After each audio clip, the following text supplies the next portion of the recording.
Kemba Walker, step back, Walker, cardiac Kemba, does it again! Ubilis, 7 seconds to go. Three-pointer. Oh! Hutchins! Double order! Again, comes down to fundamentals. Oh! My goodness! Sorrentine hit that one from the parking lot. Watford for the win. Yes! Yes! Trip to the Sweet 16. Caney's got it. Rises up. The shot. And it's good! It's good! From the corner! And it's over! Gonzaga! The slipper still fits! Ha ha! College basketball!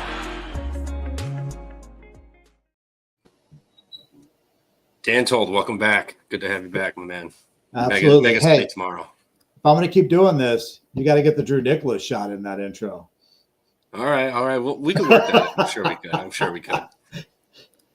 But yeah, so not too bad of a night so far. I mean, both of my losses are by combined 1.5 points, so that kind of sucks. But you know what? I got a Miracle Sacred Heart under too, so it giveth and taketh. Yeah, I had a 4-1 night. My one loss was Canisius. Going for it with the winless team. They, of course, bad teams figure out a way to lose, and even worse teams figure out a way to not cover. So they did it to me, but I'll take it. 4-1. I love Duquesne. That was my favorite play of the night. Line just made no sense why they were laying 4 points with a one win in the column. So I'm happy, ready to go to tomorrow. There's way too many games, but that's what we're here for. Absolutely. Yeah, I stared at that Duquesne line too. I'm like, man, do I just dive into this? But I didn't. I went unders tonight. It was a very weird night for me, but seems to be paying off so far. So Northwestern +3, last one of the night. Elliott, Siena money line. Yeah, that was brutal. Got to make you free throws, kids. I mean, shoot the same shot your entire career. The distance from the hoop doesn't change. It's the only shot you can practice. Yep. So, but tomorrow's a new day. We're gonna crush. Guess we'll just hop right into it with all these games. First game of the day, Kansas State St. John's. I know it's Lou Carnesecca Memorial Day, so Patino is going to be rocking a fresh suit, looking good on the sidelines after them to show out tomorrow. I wonder if he's rocking a sweater. He definitely will. Like, it's so un-Patino, but you kind of think if he rocks the sweater that St. John's is going to be tough. Now, my big problem with this game is neither of these teams have beat anybody. Like, the best win between the two teams is New Mexico. And that's a dad beating up his son. So I don't even count that. 10.5 is a really big number versus, I mean, a middle to bottom of the road Big 12 school. But right now the Big 12 is a better conference than the Big East. So it's hard for me to sit there and go, I'm going to lay 10.5 with St. John's, who hasn't beat anybody. Yeah, I mean, Elliott's here at K-State. Ernie Barrett's wife died, and Dana Kimmel, KSU's ball coach, died this week. So, yeah, some tragic magic spots for both. But I hate to fade Kansas State here, but I like St. John's. Like you said, it's the big day for St. John's with the Carnesecca news. And not to mention, this is Kansas State's first true road game. Yep. They lost by 10 at home to LSU and then lost by 2 on a neutral to Liberty. Their best win is George Washington. So this will be a huge step up for them. And, I mean, like you said, St. John's, the biggest win is New Mexico, but should have beat Baylor. Absolutely blew that. The Virginia win, and then a close loss to Georgia here. So I'm not afraid to lay the 10 here, personally. I think St. John's is going to be able to get it done. I mean, Kansas State doesn't get to the free throw line. They don't defend the three. St. John's doesn't, but it's not like Kansas State launches a million threes either. But that could be the deciding factor in the end game here, though. You get up 12, 11 points. Are they going to hit a pointless shot from 3? Are the 3 going to hang them in to lose by 7 or 8? It's just the problem with that one. Yeah, I'm not personally betting this game, but I'm with you. Like, there's so many things going on here, and number one is I hate Coleman Hawkins. Like, Yeah. any team that he's a part of,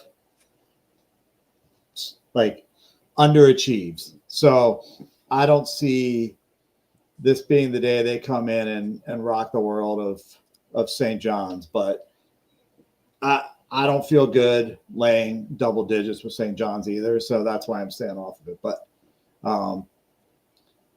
But St. John's is the better play here. Yeah. If Kansas State wants to hit the road and win or play competently, so be it. But I would feel much better with a St. John's ticket in my pocket. Yeah. Personally here. And excuse me, Elliot, with that Doug McDaniel stat, last time he played St. John's, 26, 7, and 8. He started looking a little better lately, scoring the ball more. 10 dishes last game, 6 the previous game, 3 boards, 18 points. So, I mean, maybe a Doug McDaniel's PRA, if you wanted to maybe just back him some way to have a big game assist-wise and scoring the ball. But side-wise, I want no part of Kansas State in this one. I'd be fine getting burned by them than banking on it and they lose by 15, 16 points. So going down the list here, Clemson at Miami.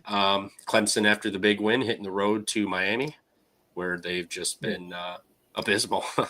I mean, they blew that game, plain and simple. I mean, they're awful. They've lost 5 straight. They can't seem to do anything. Clemson looks like a world beater after taking down Kentucky. But somehow the line's 4.5. Yeah. Why the hell? Makes no sense, does it?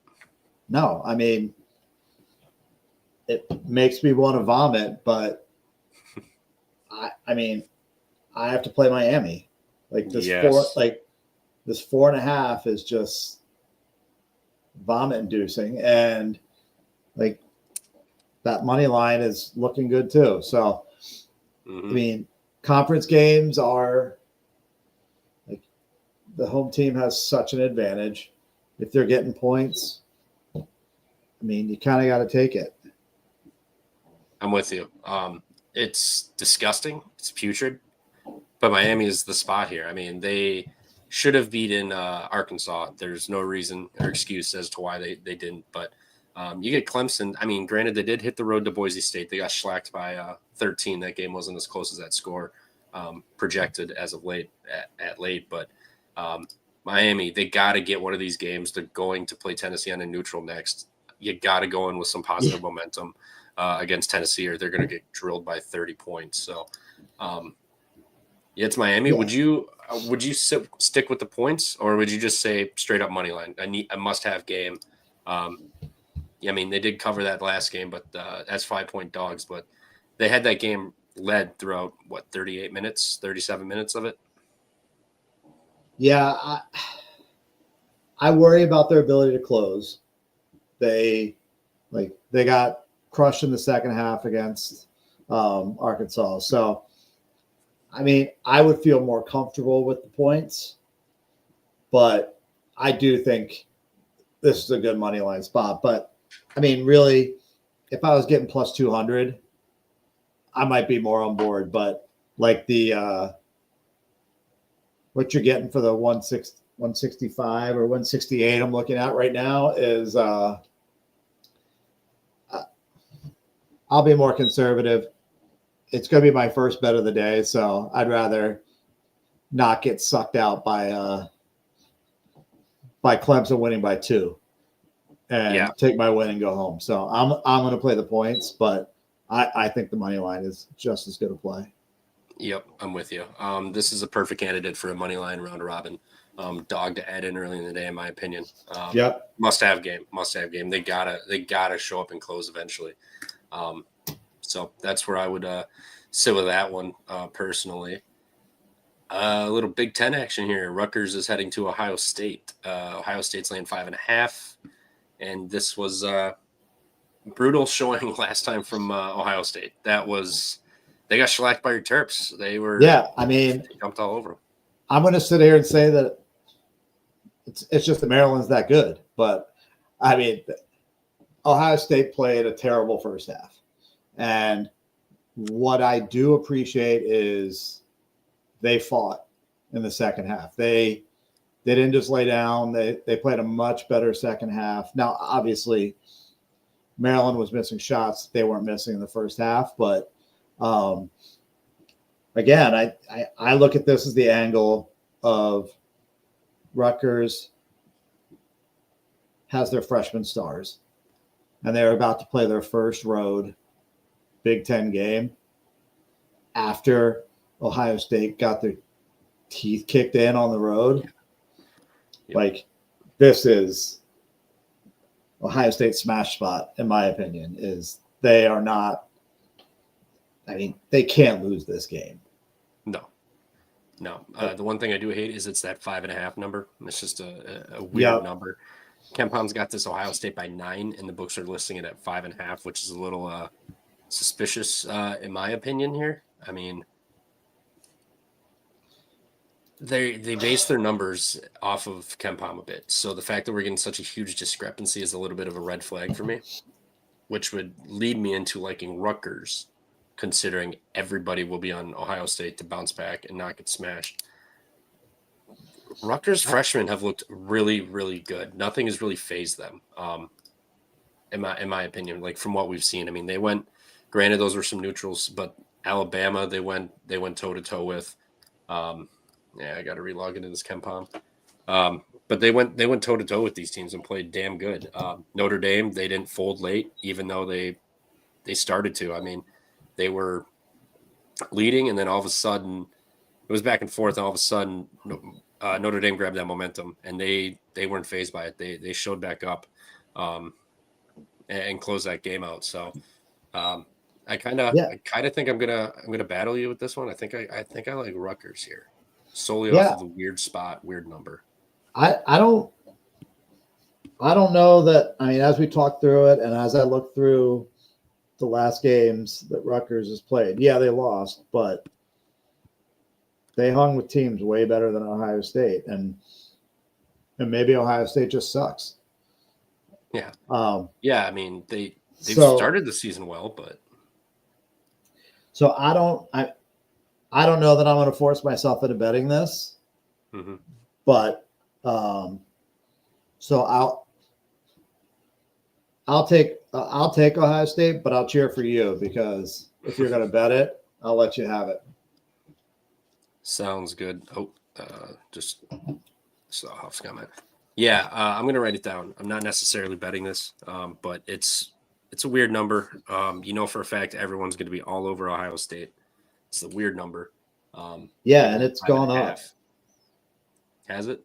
Okay. I mean, I see it 6.5 some places. Okay, so maybe it is going to jump up, but I just find it odd that it's listed 4 points under what KenPom has. Generally, like a point or two is around where they hang it. And, right. If it's just weird. So I'll write it down, but not necessarily playing it. Ohio State also has Auburn on deck too. So not saying you're going to look ahead to that when you drop 2 straight and you've got your Big Ten home opener tomorrow, but interesting spot for Ohio State here. Yeah. They're looking at 4 straight losses if they don't pull this off tomorrow. So that scares me a little. But again, I go back to what I said before, is maybe they're just not that good. Yeah. That Texas win, what are we going to really draw from Texas? They snuck past NC State late off of NC State debacle. But, maybe that Pittsburgh loss hurt them too. I mean, had the game, double digits, you blew it, lost on a buzzer in overtime. You hit the road, got smashed. So, I mean, where's their psyche at? I mean, it's right. Diebler's, he finished last year, but new coach. So just interesting spot. Definitely going to be a good game to watch. Does Princeton and Furman interest you or no, or just keep moving along? Yeah. It's one of my favorites, actually. Okay. Hit me. What you got? I love Furman. Okay. They won a game they should have lost. last time out. They fought hard, and now they get to play another version of themselves at home after a long stretch of road games. Like, they haven't been home in weeks. Like, their first game back. Like, this is going to be a fun environment. I think they win by double digits against Princeton. Like, you give me, I mean, they're getting a point in some places right now.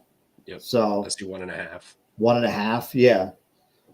Like, I'll take Furman all day. This is one of my 3 locks early. Okay.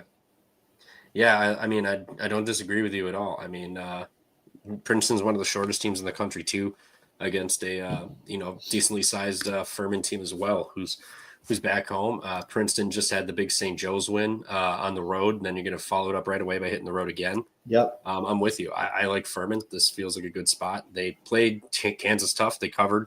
I'm sorry, no, they didn't. They blew it late, but they played it tough. First for half they 30, were in 35 minutes. Yep.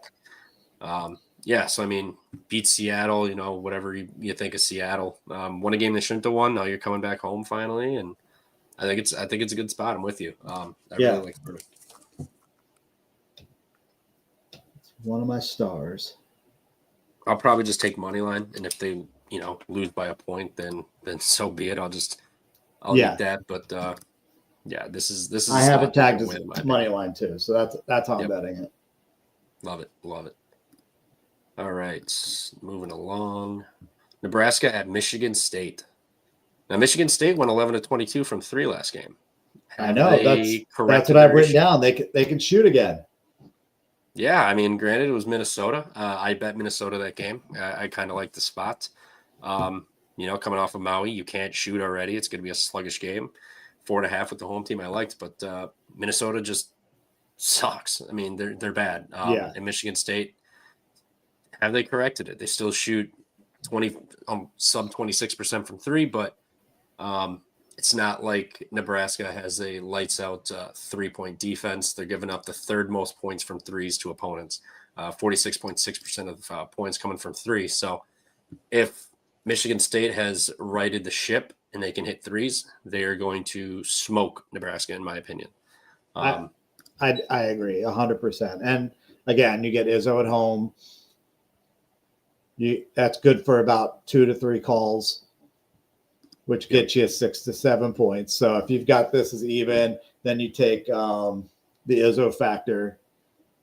It's better to be lucky and good. Better to be lucky than good. It's better to be lucky than good. If I would have just did my shit in the morning, we'd all be happy right now. But good win there. Good win there. We were just talking about this Nebraska-Michigan State game. Michigan State's good for a couple calls at home. They just shot 50%, making 11 threes last game. Nebraska can give it up from 3.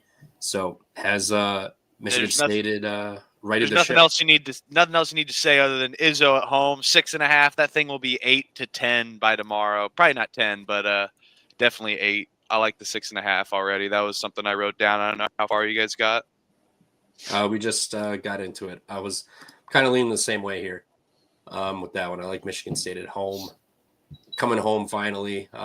You want to show up and look good in front of the home crowd. I mean, you had a couple of close calls at home. Samford almost got you. And then there was Nebraska's already had a big road win, too. I mean, I know that sounds like they should be prepared for the game, but that was against a kind of a banged-up Creighton team. So, and I think Michigan State's better than Creighton this year, right now. Absolutely. I'm trying to see, did they play Michigan State last year? They did not. They did not. They did. They played once. They did. Yeah. They played once. December 10th, won by 7 in Nebraska. So, you want a revenge spot, quote unquote. But I like Michigan State here. I think they're finally starting to look the part again. I mean, they just had that big win off of North Carolina in overtime, followed it up by a smash spot in Minnesota. I think they're starting to figure it out here. Yeah, I still don't think they're elite in the Big Ten, but they should handle Nebraska at home in their home conference opener. Like that's the spot. Yep. You're ready to And go. In that North Florida game Nebraska just played, they wore lights out from 3, 11 of 24. North Florida shot 14 of 43 from 3. So they, granted, made less, but they shot way more efficiently. And they shot 65% inside the arc. You're not going to do that against Michigan State on the road. So, and that Creighton win wasn't Kalkbrenner. Kalkbrenner did play. Ashworth did play. But he got hurt. He got hurt with like 10 minutes left. That's when he rolled his ankle. Oh, yeah, yep. But regardless, they got their win. They're feeling good, but I think Michigan State gets it done tomorrow. Huff, interested in your opinion on the Rutgers-Ohio State game. Ken Palm has it Ohio State 9. It's listed 5.5.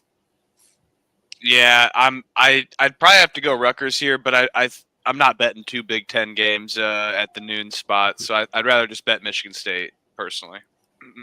But yeah, I think the play. I'll go with Rutgers.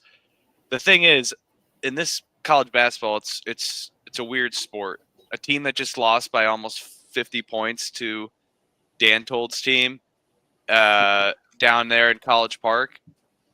You would think to fade them, but in this sport, momentum kind of doesn't matter as much. It's almost like a cure your hangover type game, in my opinion. So, but that's what scares me about that spot with 6.5. Yeah, I'm in the train that I think the freshmen will be fine. They've played some big games already and looked pretty good. I'm back to back spots too, so I'm with you. I kind of like Rutgers. It is their first Big Ten home spot, though. You're right. Yep, did you guys talk about any other? Did you talk about St. John's already? Yep. What do you got for that one? I have no clue. Probably the over, I guess. I don't know. I don't trust the side there. Kansas State sucks in my opinion this year, but it's a lot of points. I don't trust the St. John's to cover. Yeah. So you basically said what I said. Yeah.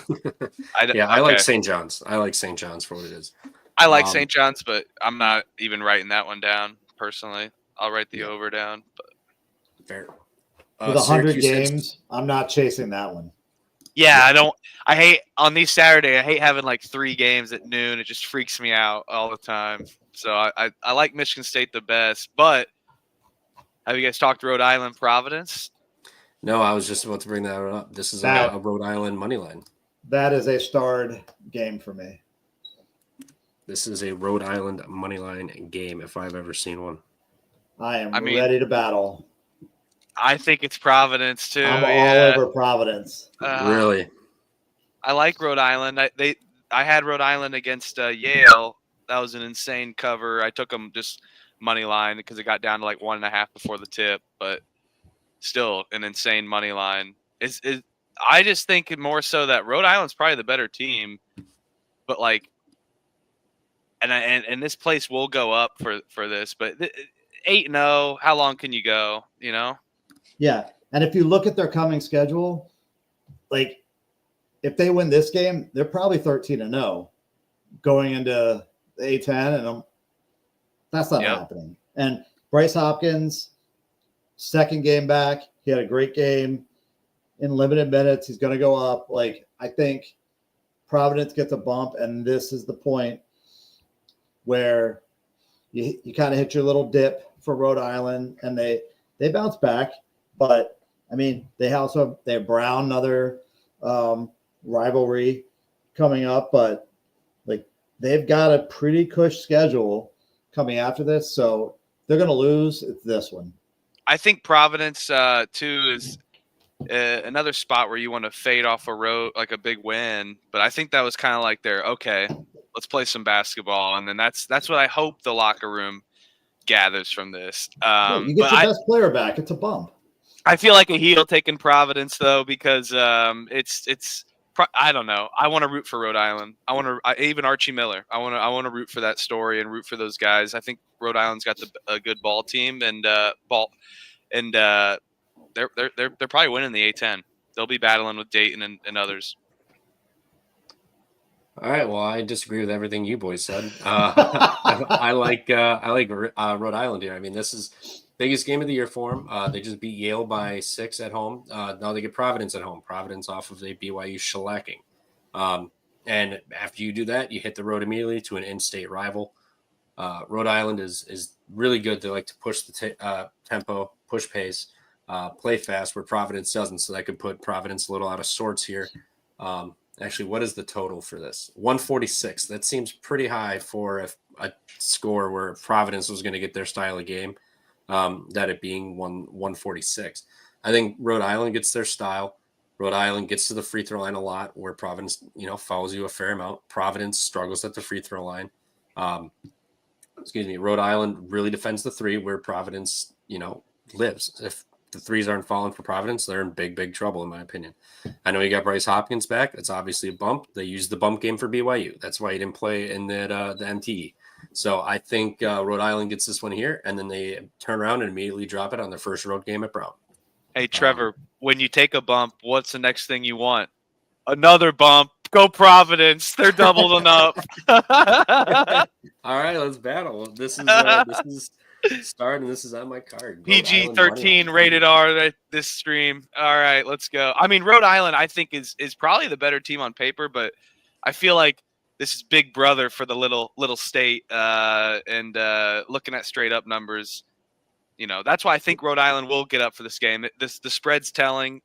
This is a total coin flip, but I'm going to go with the big brother for sure. Good battle. I actually don't hate the over in this either, because I think it'll be competitive. I think it'll be tight. Lots of fouls late, and everyone's going at it. So what was it, Trevor, on yours? I got 145 and a half. On DraftKings. I just use DraftKings because it's the only legal. It opened at 141. I mean, this is wow. All right. So I don't like it as much anymore. What's criminal? They don't release the lines for us to grab those freaking dicks. Yeah, it's all dropped in Vegas, and then DraftKings and FanDuel start throwing them up. Yep, they but we can move on though. A good battle. I like that battle for the little state. Absolutely. Give me Rhode Island. Love it. All right, so let me get this. Syracuse, Notre Dame. Interest anybody? Notre Dame back home. No, pass. I don't care about that game at all. What's the spread on this? Yeah, I can pass that. What's the spread is 4.5. Notre Dame -5. Oh yeah, yep. I don't have any read on either of these teams. I like Notre Dame. I think they're a better team. I like Shrewsbury, the better coach, in my opinion, too. But the Joyce Center ain't nothing impressive. Yeah, I've got no real feel for this one. I would lean Syracuse, Notre Dame, but I got no conviction either way. I don't want to take the spread. I think Notre Dame wins just because they've lost, 5 games in a row now. Shrewsbury will get them up, I think. Yeah. I'm with you. Syracuse are battle tested. Fair. Next one, Boston College is catching 10.5, depending where you look at Wake Forest. Initially, I look at this, I'm like, Wake Forest cannot beat anybody by 10 points. Overreaction to Boston College, going scoreless for 9 minutes against South Carolina. It's not like South Carolina lit them up. They played fairly well defensively. I think if they scored, they go on a five-minute drought, I think this game would have been closer last game. So not going to bet it, kind of like Boston College here, catching the 10.5. I hate both these teams. I don't think I would bet either one of them for the remainder of the year. So it's like I am a fade Wake Forest fanatic, but I'm not fading them at home against Boston College. So I'm leaving it alone. Yeah, I am not betting this, but I will battle you, Trevor. I watched Boston College play basketball. That was the most pitiful performance I've ever seen on a basketball court by South Carolina. That was awful. I said to myself, I will never bet this team. And then I saw the +10. I was like, oh, God, go back to the well of spit and despair. But I think Wake Forest sucks. They shouldn't be laying 10, I agree. But I'll write down Wake -10 at home. Give me that Boston College. They're trash. Not betting it, but I'll take I'm not Boston betting College. it. I wrote it down. Yeah, I wrote it down. No bet. Yeah. I think this could be a very competitive game, assuming Boston Great College games doesn't to go 10 start minutes off. slower. Great games to start off. I'll be at the bar early, drinking, watching these games. I'm pumped. Oh, my God. Did you guys say Furman money line by chance tomorrow Yeah, We too? did. Yeah, we agreement on that. All right. Yeah, we don't need to get into it if you talked about it, but I like Furman. Great spot for him. Yeah, I would like agree. to interject a local game that there is a 25% chance that I'm going to tomorrow. And I'd like to What you throw got? that in. What you got? UMBC Towson. Oh my God. Okay, 1 o'clock. okay. Yep. What's the I line love there? Towson. UMBC only beats MEAC schools. And Towson has had an up and down non-con. They've not been what I expected them to be. They've been beaten up. They've lost 3 in a row. It is time to kick the shit out of Little Brother. And they are going to beat them somewhere in like the 60 to 45 range. It's going to be ugly, and they're just going to beat them over the head and not let them do anything. What happens when fast teams go to slow-paced teams that are pretty stout on defense, right? I think you're exactly right. I love Towson at home, too. I don't know what the line's, 8? 8. This will be gross for the first half, and Yes. we'll be like, damn it, just like you saw with IU. I think it'll be like one of those, but I think they end up winning by like 14-16 for sure in the end. And they hold UMBC to the lowest points they may have scored all season. Yes. And why Yeah, is you know what? UMBC so specific about their location?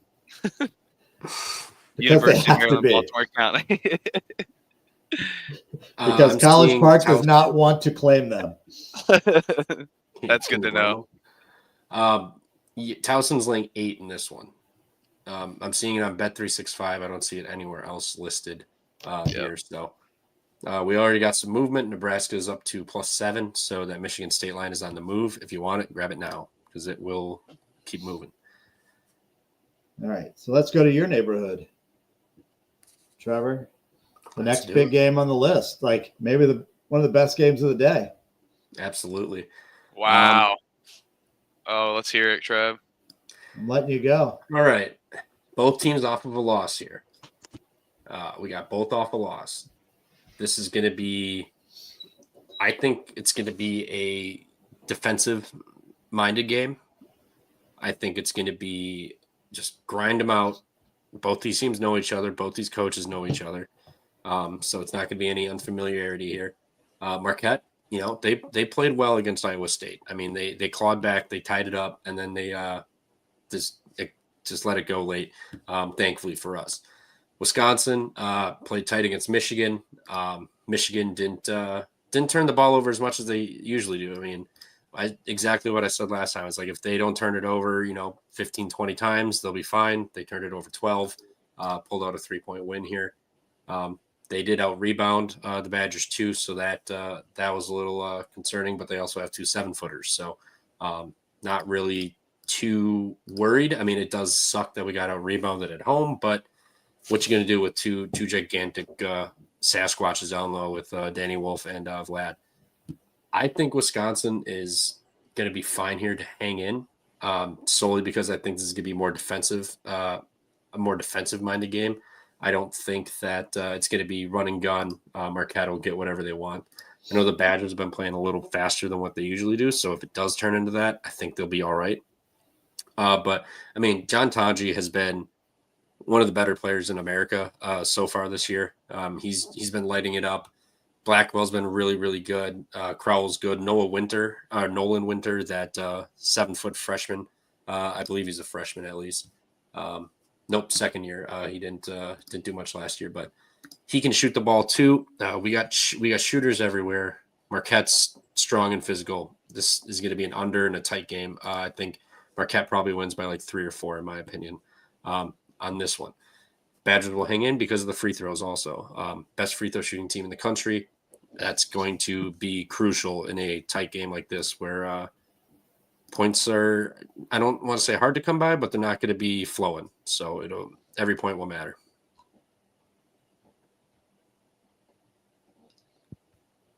Yep, I like the young under angle. If I'm betting this, I do want to take Marquette though, just because the home spot, and I feel like I've been getting the home spot. But I do think this will be a competitive game for about 17 to 16 minutes of this, Trevor. So, Yeah. in the second half at least. And Wisconsin won't go away, which makes me not love the 6.5. But I think I want to go with Marquette there. But I do like your under angle a lot, 150.5, I believe. This has Yeah. got like 70, like 74 written all over it. Yeah, it'll be a sweater, but it's the right number. Under 150, I like it because I don't see anyone getting 80. I think someone's got to get 80 to hit for have that to hit. The thing that stands out to me is what Marquette did to Purdue. They beat the shit out of them. Yep. And at home, I know it's like what I carve away from this is it's a rivalry. So it's different than that. It's going to be tighter. It's going to be closer. Off the Iowa State loss, like that's two potential Final Four teams going at it. Like that's like it could go either way. Is Marquette could go, hey, you know what? We lost to a good team, or it could be they could be thinking about it still. So I think Marquette wins. I agree with you. I think Marquette wins, but I think 6.5 is a little much. What I'd love to see is a bunch of money pour in on Marquette and this thing roll up to 7.5 or 8. And that's where I might jump on Wisconsin. Get it up to closer to like I think closer to that 9 number, 8.5, 9. Like that would be tasty. Yeah, I agree, and I don't love the 6.5 because I think Wisconsin on my cap is that they'll fight. Wisconsin gets to the line. They shoot free throws well. Marquette doesn't shoot free throws well. I hate that with a 6.5 line because that foul game in that angle is so important with that line. So, yeah, this is a total live betting spot for me. I just want to say I love like betting these like teams just when I expect it to be a close game and then you just go with your gut. But I really don't know who wins this game. I think it's a similar matchup. The one thing about Wisconsin I think is going to be a pain for them is that's a matchup similar to like Michigan. I think Michigan and Marquette are a similar styled team in a way. Marquette may be a little more powerhouse, but they kind of beat up on Wisconsin in the end there and just hung around. So, I'm torn on that. I hate that number too.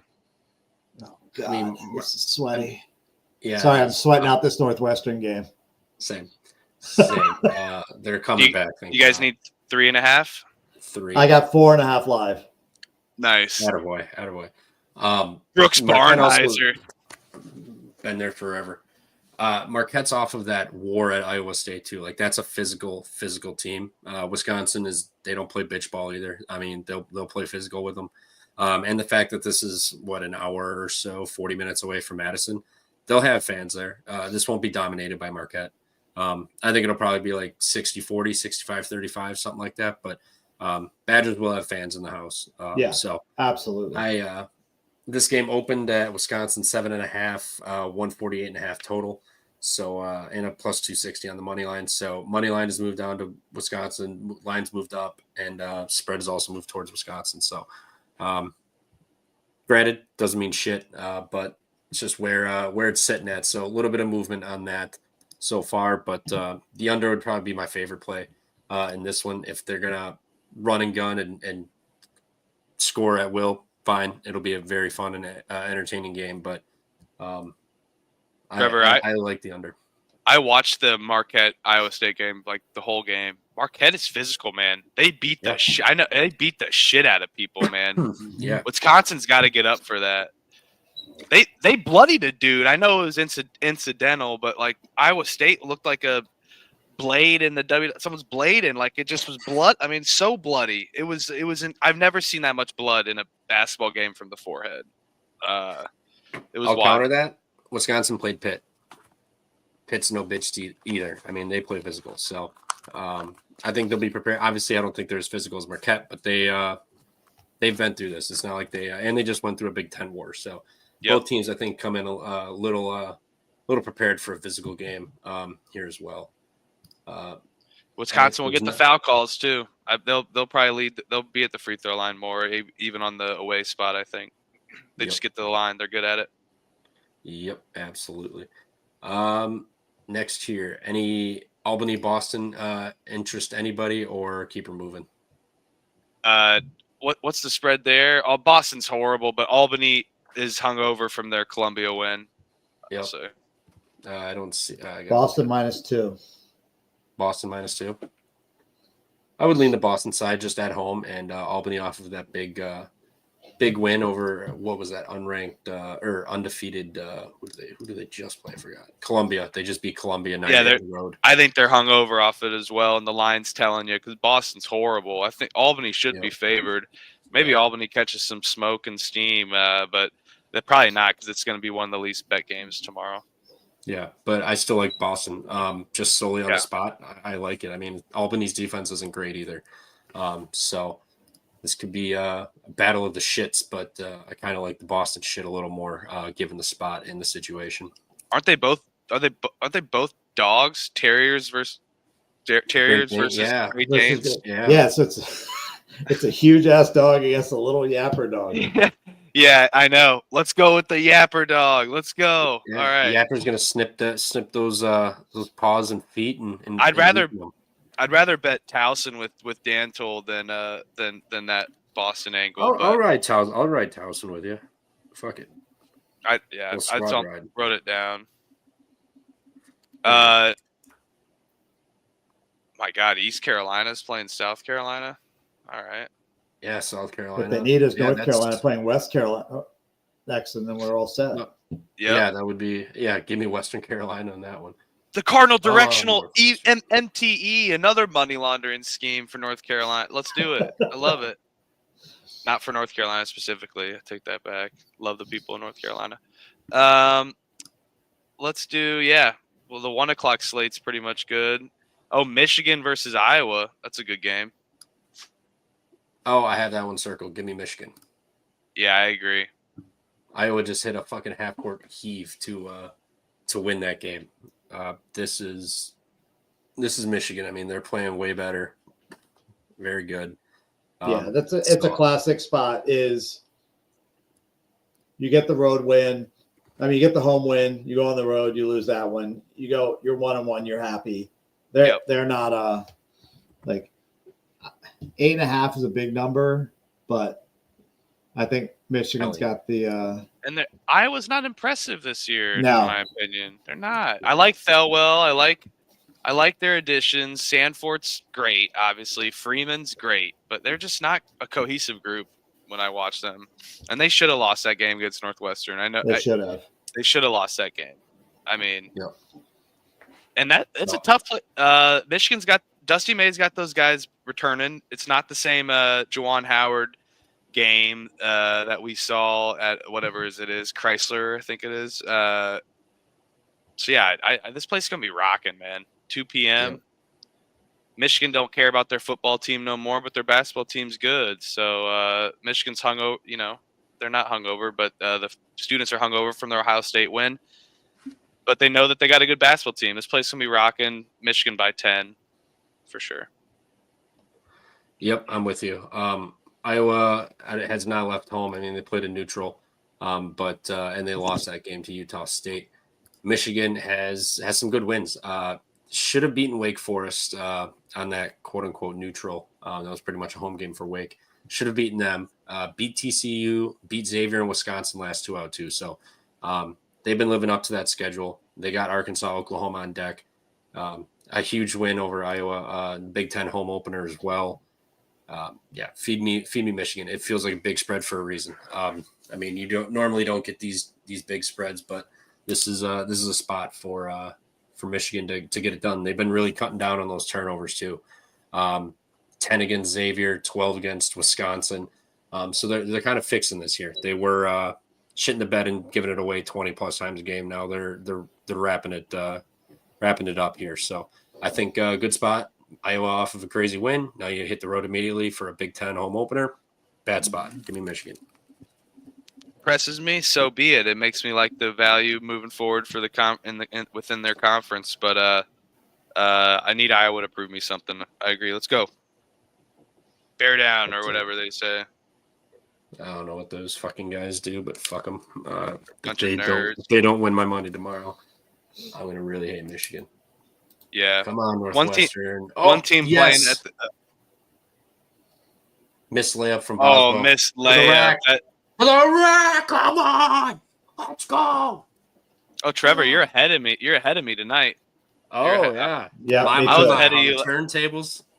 Yeah, I was ahead of you for the loss. Hopefully, you're ahead for the win. They're not calling a timeout. Oh, did they? One Yes. team play. Yeah, they did. One team they're playing at 2 o'clock that I called out on our preseason show is Western Kentucky. They have pissed me off. They're horrible. Like at initial glance, I wanted to rip them minus 5.5 against Evansville, but I don't even trust them to do that anymore. Right now, they see got 6.5. better players. Yeah, and they're getting bet too. So Yeah, they're a public dog since they're 15 seed last year, but they need that's another team that needs to impress me. And I called out Iowa being a little improved, so kind of benedicting my preseason angle. But Western Kentucky, yeah, they should beat Evansville, but if, I don't even trust them to lay points, and they're one of my favorite teams early in the year. I kind of like Evansville. I mean, after that, they played Radford fairly close, 11-point loss at home. Went to Ohio State, got abused by 50. Come back, beat Green Bay, beat Campbell. Went to Murray State, lost by 2, and now you're back home against Western Kentucky. Western Kentucky, big public favorite right now. Huge missed free throw. Big public favorite. Just looking at these DK splits for right now, 89% of bets and 99% of money coming in on Western Kentucky. So nobody wants a piece of Evansville. I don't mind it. Will I bet it? Absolutely, probably not. Yes, tie game. All right, somebody just win in regulation by a bucket. I don't need overtime here. Yeah, you don't want overtime. Fuck, that'd be horrible. No. It's the worst feeling in the world when you have a dog and you go to overtime. Fucking hate that. Although West Virginia kind of proved that one wrong against Gonzaga. Shout out them, but that was a neutral. Yeah, Evansville's awful. I mean, both teams don't get offensive boards for second chances. Both teams kind of struggle to shoot. Here, Western Kentucky defends the 3 very well, but fortunately for Evansville, that's not where they like to get majority of their points. Well, it is, but they're pretty balanced between that and inside, so they might be able to have an advantage inside. They got a huge size advantage. Both are about experience. The same here. If they're just not turning it over, neither turns it over. Just the rebounds are atrocious for both sides here. Evansville they both foul a lot. Both shoot about 69, 70% from the line. Really no true advantage here. I just kind of like Evansville at home after that Ohio State game. They've looked better. Smashed Green Bay by 17, beat Campbell by 13, went to Murray, almost won that game. So I like Evansville to come home here and get a big win here against the Hilltoppers. But will I bet it? No. Georgia Tech's catching 16.5 at North Carolina. What are we doing? Georgia Tech, come on. UNC That's is fucking trash. That's ridiculous. Dude, UNC is bad. Georgia Tech's pretty So bad is Georgia too, Tech. but yeah. But has anyone watched Alabama play? Or Georgia Tech, or North Carolina play? They beat nobody. They beat Dayton. Yeah, I've in a seen- miracle comeback. Yeah, I've seen RJ Davis Otherwise- play basketball. It's been like 7 years. It's incredible.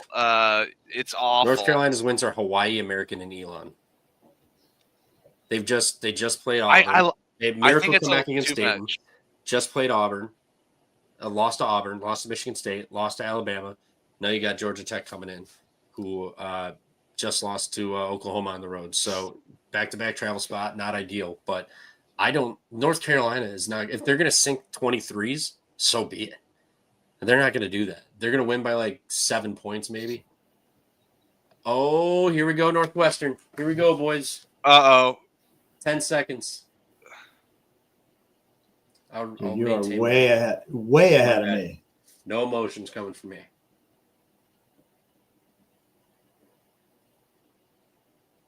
What a stupid shot.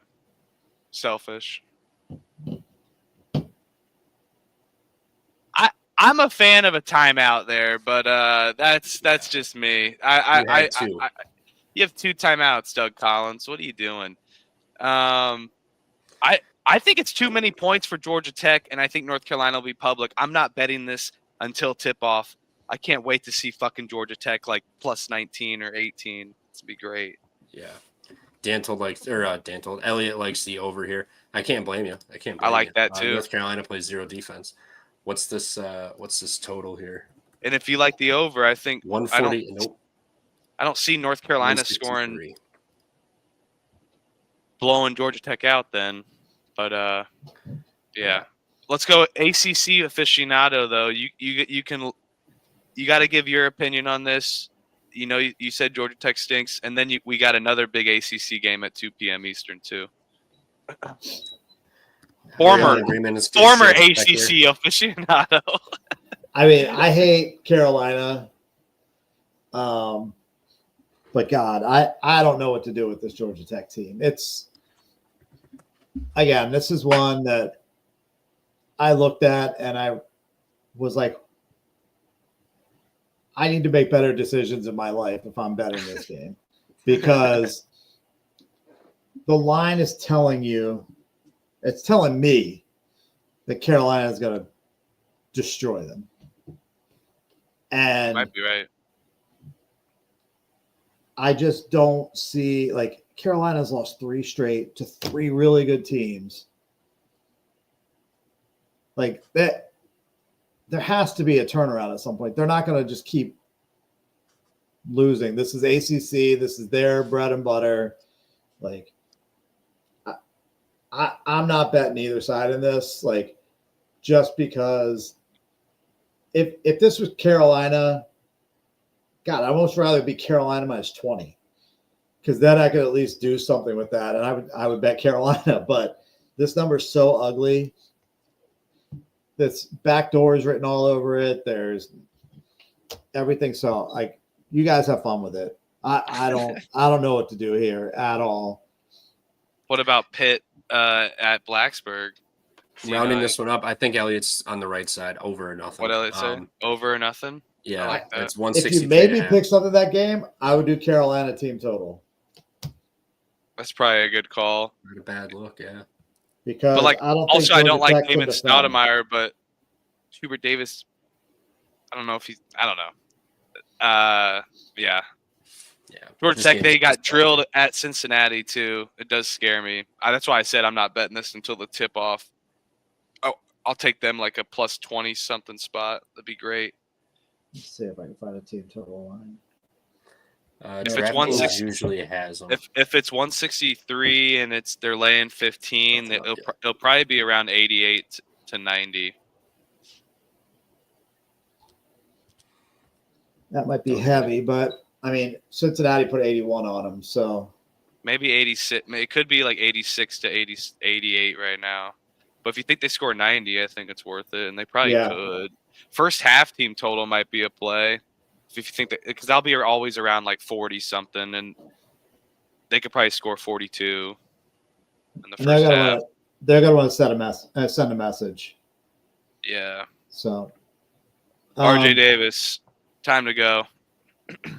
But Pitt, Virginia Tech, like, what are we doing? Have you not been in my world where the battle I had with NC Nick about how I think the ACC is unwatchable trash? It's bad. Like, there are no must-watch games other than Duke Carolina in the ACC. Clemson, Duke will be fun this year. All right. I mean, show me what other games are on that night, and I'll see if it makes one of my screens. I've seen Clemson shit the bed in those games plenty of times too. Yeah. I don't hate Pittsburgh this year, though. They've looked fairly good. I mean, Pittsburgh did have a good game against Duke and won in Cameron Indoor last year. But Dan Told's right. It's top heavy with talent. It's pretty bad. Virginia Tech is awful. I'm not taking them. No. Even at home. They're horrible. Padula just destroyed that team by leaving, and he made the right call because I love Ole Miss. Yeah. I mean, Pittsburgh just got shellacked by Mississippi State. Virginia Tech's going to play nowhere near the style of game that they play. I think this has got Pitt by like 15 written all over it. Virginia Tech has lost 5 in a row, Like, do they and need to get up convincingly to- lost all of them. But Pittsburgh just got their brakes beat off at Mississippi State. So And Mississippi State's a physical ass team. Virginia Tech is the polar opposite. yeah, I like Pitt. Also, Virginia Tech, one of I'll circle it. 21.7% of possessions ended in a turnover. That's 338th in the country. There are 364 teams. Yeah, I'm circling Pitt. Pitt, I don't give a shit if Pitt's laying fucking. I'd rather bet 12. Pitt than fucking Georgia Tech. I'll tell you that. Pitt's only 8.5. Yeah, they're winning by double digits. Give it to me. I mean, you're probably right. Yeah. You We just can got move on, embarrassed. You gotta fucking show up. But I'd rather hang out in Philly at 2:00 tomorrow What you got? because I love Drexel. Let's go, Drexel. Is That's this the the battle for easiest- the Big Five? Oh, It's this the is easiest the. handicap of my life. Penn sucks. Yep. Very bad. They suck. And Drexel, while not amazing, 4.5 points. They're going That's to 3.5 on DK. 3.5, even better. I might jump right over to DK right now and make that. Because I just don't like Penn won that one little game against Maine in the middle of their home tournament. I had Maine and it pissed me off, but I will fade Penn as often as possible. Like it's 4-1 the last 5, fading Penn. Why would I stop? They lost by 8 at home to Navy. The Palacer's been dead too. Dead. Yeah. That's where they're playing. They It'll lost be by packed for this game. Oh, they're playing they at the lost Wells by Fargo. 44 to Villanova. They're playing at the Wells Fargo Center. Oh, this is stupid. What a miss. I guess the Palestra's a home game for Fucking Penn, but people under. show up.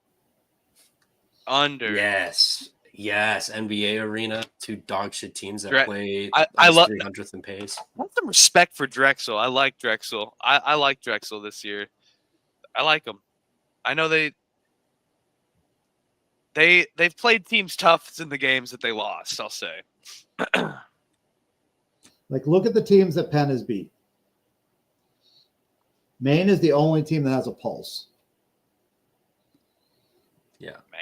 And you And, could argue like- they played nobody too, but They beat Right. NJIT, they beat Maryland Eastern Shore, and they beat Maine. Now, and then they got slaughtered by both St. Joe's and Penn Villanova. doesn't play defense. They didn't play no defense. Their tallest players, I mean, I guess Drexel's got just 6'9" and 6'10", but I mean, the tallest player in their starting lineup is 6'8".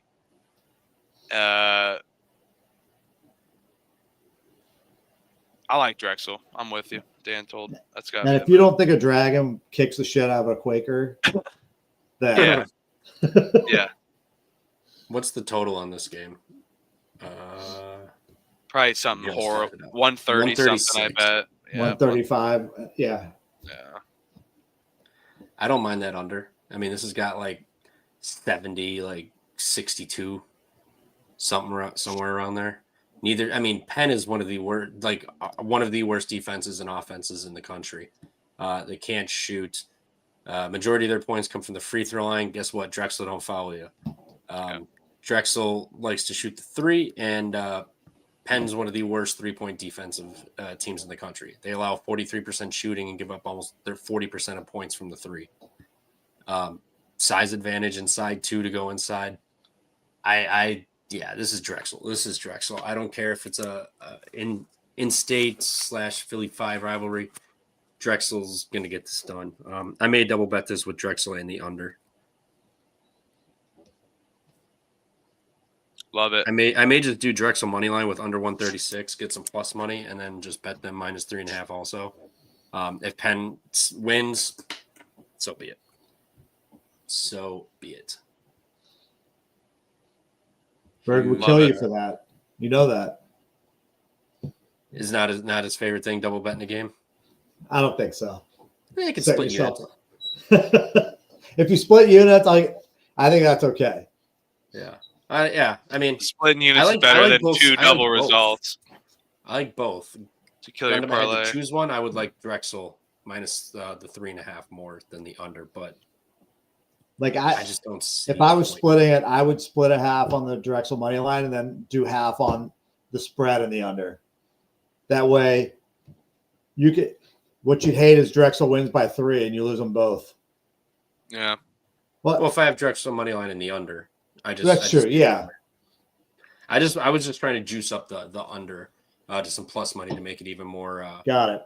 juicy. But yeah, it is kind of weird that it's only 3.5. Maybe it's a little bit of respect for I think rivalry it's here the for the yeah, 45. it's the local battle. It'll be tight, but Yeah, Drexel won't blow teams out, but I think they'd get it done in the end. Yeah, They're not- and they that's don't not give their up style points of at the play. line where Penn gets But Penn sucks.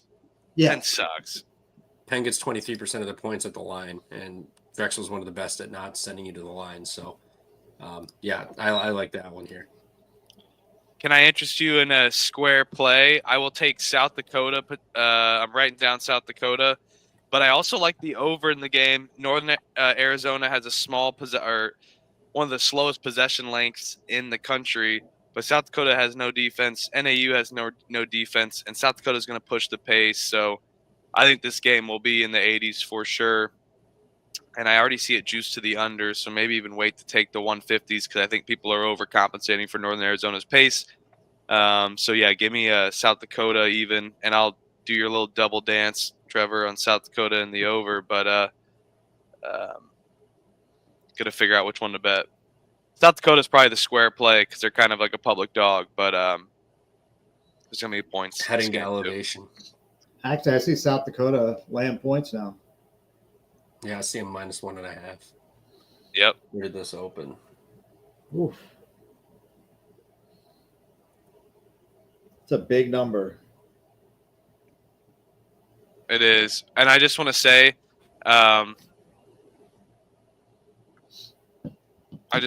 Trevor, the elevation angle is a thing. I agree with that, but I think South Dakota is just a better team. I want to They're pick combined the better team. 11-2 to the over though this year. Yeah, they're defense. They don't play defense and they push the pace. It's great. I've been loving watching this team play. And isn't it crazy that Northern Arizona's home as like 340th in offensive pace, and the total's 158? Yeah, it's because they're deep. There's no space on defense, but we can move on from this game. I mean, I just wanted to point that out because we're at the 2:00 slate. That would be a fun ass over though. 158 would be fun. You gotta hope for points. Mm-hmm. Mm-hmm. You get one 4-minute window where they score 4 points and you're dead. I agree with that. Sure. Yeah, that's why I hate taking overs. That's why I just rather take South Dakota. But I think it's gonna be a square play. You guys This got anything Dayton else for game- 2:00? Dayton. I'm trying to find the number for it. Here it is. Dayton is laying 21.5 at home against Lehigh with a date with Marquette on deck. Marquette is coming to Dayton on next Saturday. So they'll have a week off here. They have every advantage known to man against Lehigh. I mean, they'll have experience. They'll have the not the height, but they'll have the brute size. Lehigh, the worst offensive rebounding team in the country and a bottom 20 team defensive rebounding in the country. Dayton's going to be able to bully them around, get whatever they want. I mean, inside, they'll get it. They got way more experience, one of the most experienced teams in the country. They're efficient as hell. A week in between Marquette. Do we think they look forward to that? I mean, Western Michigan just gave them a scare. Now you're getting Lehigh coming in. I think they drill Lehigh, just murder them, and then prepare for Marquette going after this. Or are they already looking for Marquette, preparing for it, just going to go through the motions and win by 12, 11 points tomorrow against Lehigh? Yeah, I don't trust Dayton laying points. No bet for me though. No, I'm the same. Like I haven't made money over the last 20 plus years betting 20-point favorites. Like Now Lehigh's trash. They have 2 40-point losses. Like it could very easily happen, but it's just not. It's not worth my time to sit there and sweat Dayton walk-ons. Oh yeah, sweat Dayton walk-ons giving up a couple late threes to Lehigh to crush it. It's just not worth it to me.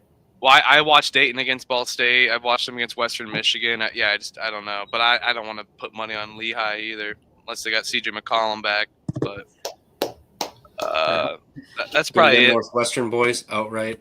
I mean, 5-1. I didn't so bet it. easy. Props to you guys. I did not bet the late window. I only had cheddar for the 6 and 7 o'clock games. This I is just a grabbed it at standalone 8 halftime. o'clock game. I was like, High Point won, right? High Point won. I believe. didn't bet that. I was against you guys on North Texas, but I did not bet High Point, unfortunately. The 5 I threw on our group chat last night went 5-0. Fuck yeah! Attaboy. And you were 4-1 today. I was 4-2. Trevor, you're 4-2. I'll be 6-3 today. 2 of 6 my and losses. 3. One of my losses was the Miami Ohio money line. Was that football though too? Yeah. Including basketball, I guess if including that, I think it'd be 4 and. We've all had good weeks. I feel like we've all had. I've had my best week of the year already. So. There you go. Yeah, I think 4-2, 4-3 or something for basketball, but one was that Miami Ohio money line sprinkle, and then hooked with Ohio plus 18.5, and then the fucking Kennesaw Georgia State under. Yeah. Yeah, you were sweating on those totals today.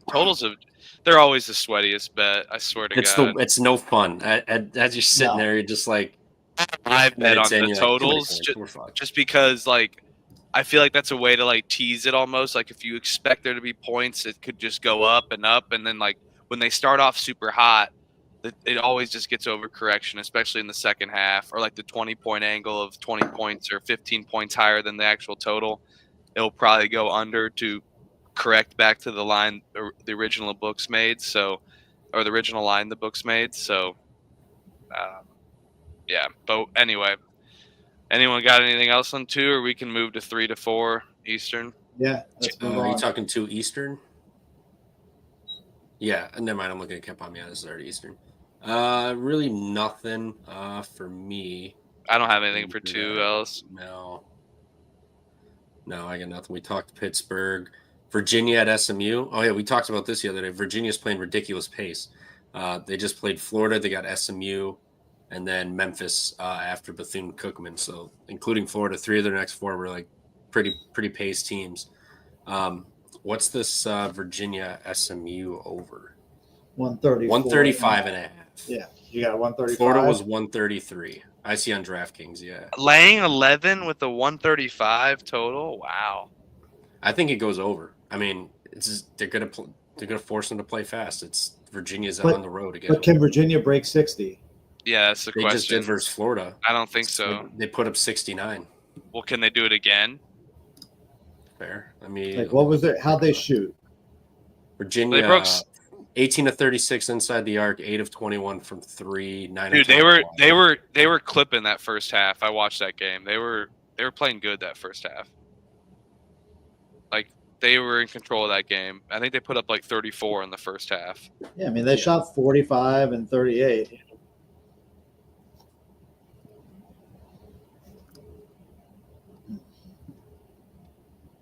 SMU really efficient. Plays fast, doesn't turn it over. I mean, Virginia, 41.5% of points come from 3. SMU a good comp for that, though. Mississippi State is a similar style as Virginia, and that game was 84-79. So a big number there. Maybe they can pull it out. I mean, if SMU can put 79 points on Mississippi State. Yeah.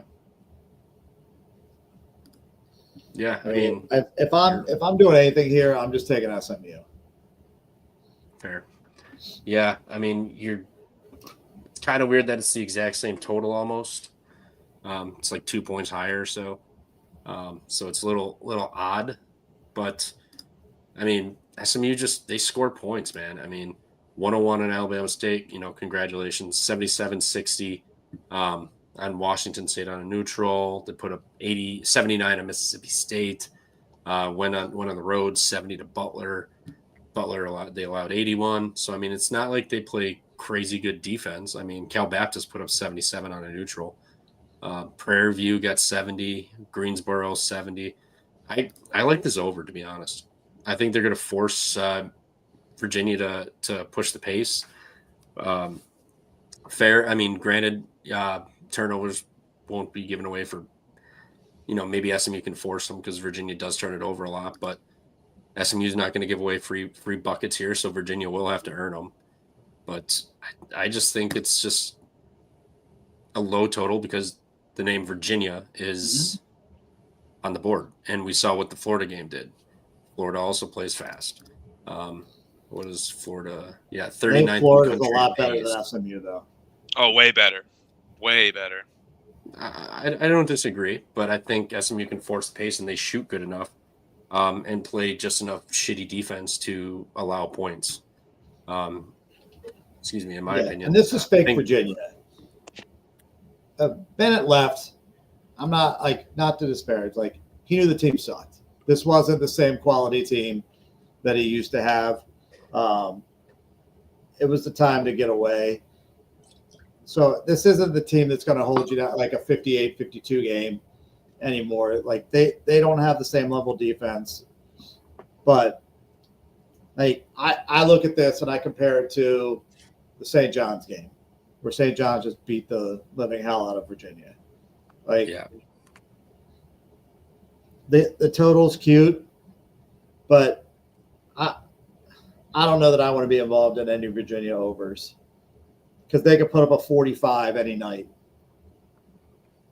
Yeah, I'm with you. I mean, maybe we spent a little too much time on this game. It's a little too similar spread-wise for the Florida game, so maybe it's just telling you that it's going to be like 79-58 game or something for SMU.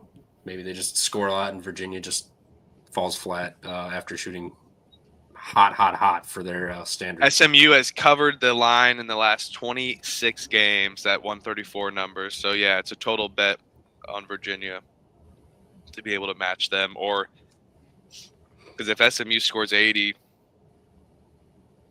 you may be good. Yeah, but does Virginia? I wouldn't want an under though. I can tell you that much. It would be over nothing if I'm going to play a total here. This is 20 points under 20 points under the lowest total that SMU has had all season. Yeah. Fair. All right. Over or nothing for me in this game. We can move on. Looking at after that, we've got any. No, we don't have to talk about that game. That game's disgusting. Middle Tennessee at Belmont. Belmont off of the scare from Illinois State after they were handling them, and then they let them back in. Middle Tennessee has looked better on the road. I never like to back them on the road, but leaving home this year, they are, including neutrals, 4-1. Beat Abilene Christian, beat Ohio, beat South Florida, lost to Bradley by 11, and then went to UAB and won by 7. So Elliot said he's got Belmont by 3. Also, Mason, sorry about Northwestern, man. We were all on Northwestern, so that was a hell of a sweat. Sorry about that, but plenty of games tomorrow to get the money back. Plenty. Elliot likes Belmont -3 here. I'm with you. I told you this last time, Huff. I like Belmont at home. I would have laid it with them against Illinois State, but I had other plays on that day and didn't want to go too crazy. Belmont, take it now. If you like Middle Tennessee State, wait. That thing's going to be 5-6 tomorrow, guaranteed. I'll guarantee that one. Yeah. But I think Middle Tennessee State's actually a really good team this year, and I do too. They I was on them for their little MTE to at least beat Ohio, not South Florida maybe, but this is gonna be a great game. I think this is one of the best games mid-major wise. But yeah, that place gets up. Belmont gets up randomly. I'm not fading Belmont away from home, or at home. Fair. Yeah, I like Belmont myself. I think I actually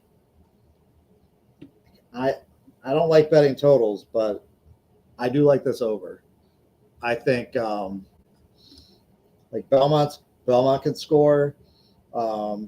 They got a bunch of 80-point games, 90-point games. In their ledger, Middle Tennessee can score, and I think it'll be competitive. Middle Tennessee went to Bradley, and that game ended 149. This is a little bit more than that. 153.5. I see. Yeah.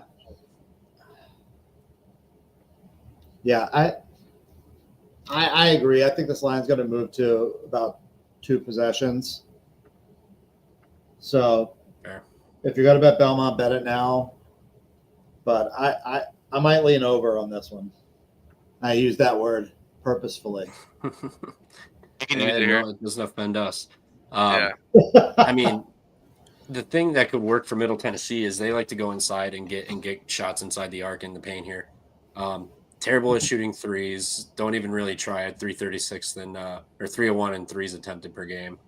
Belmont can't defend the 3-point line, so I mean, if Middle Tennessee can hit a couple, that'll definitely help. But they like to pound it inside, and Belmont not the greatest interior defense. So I mean, Middle Tennessee can maybe even just get buckets at will, potentially, just pounding it inside.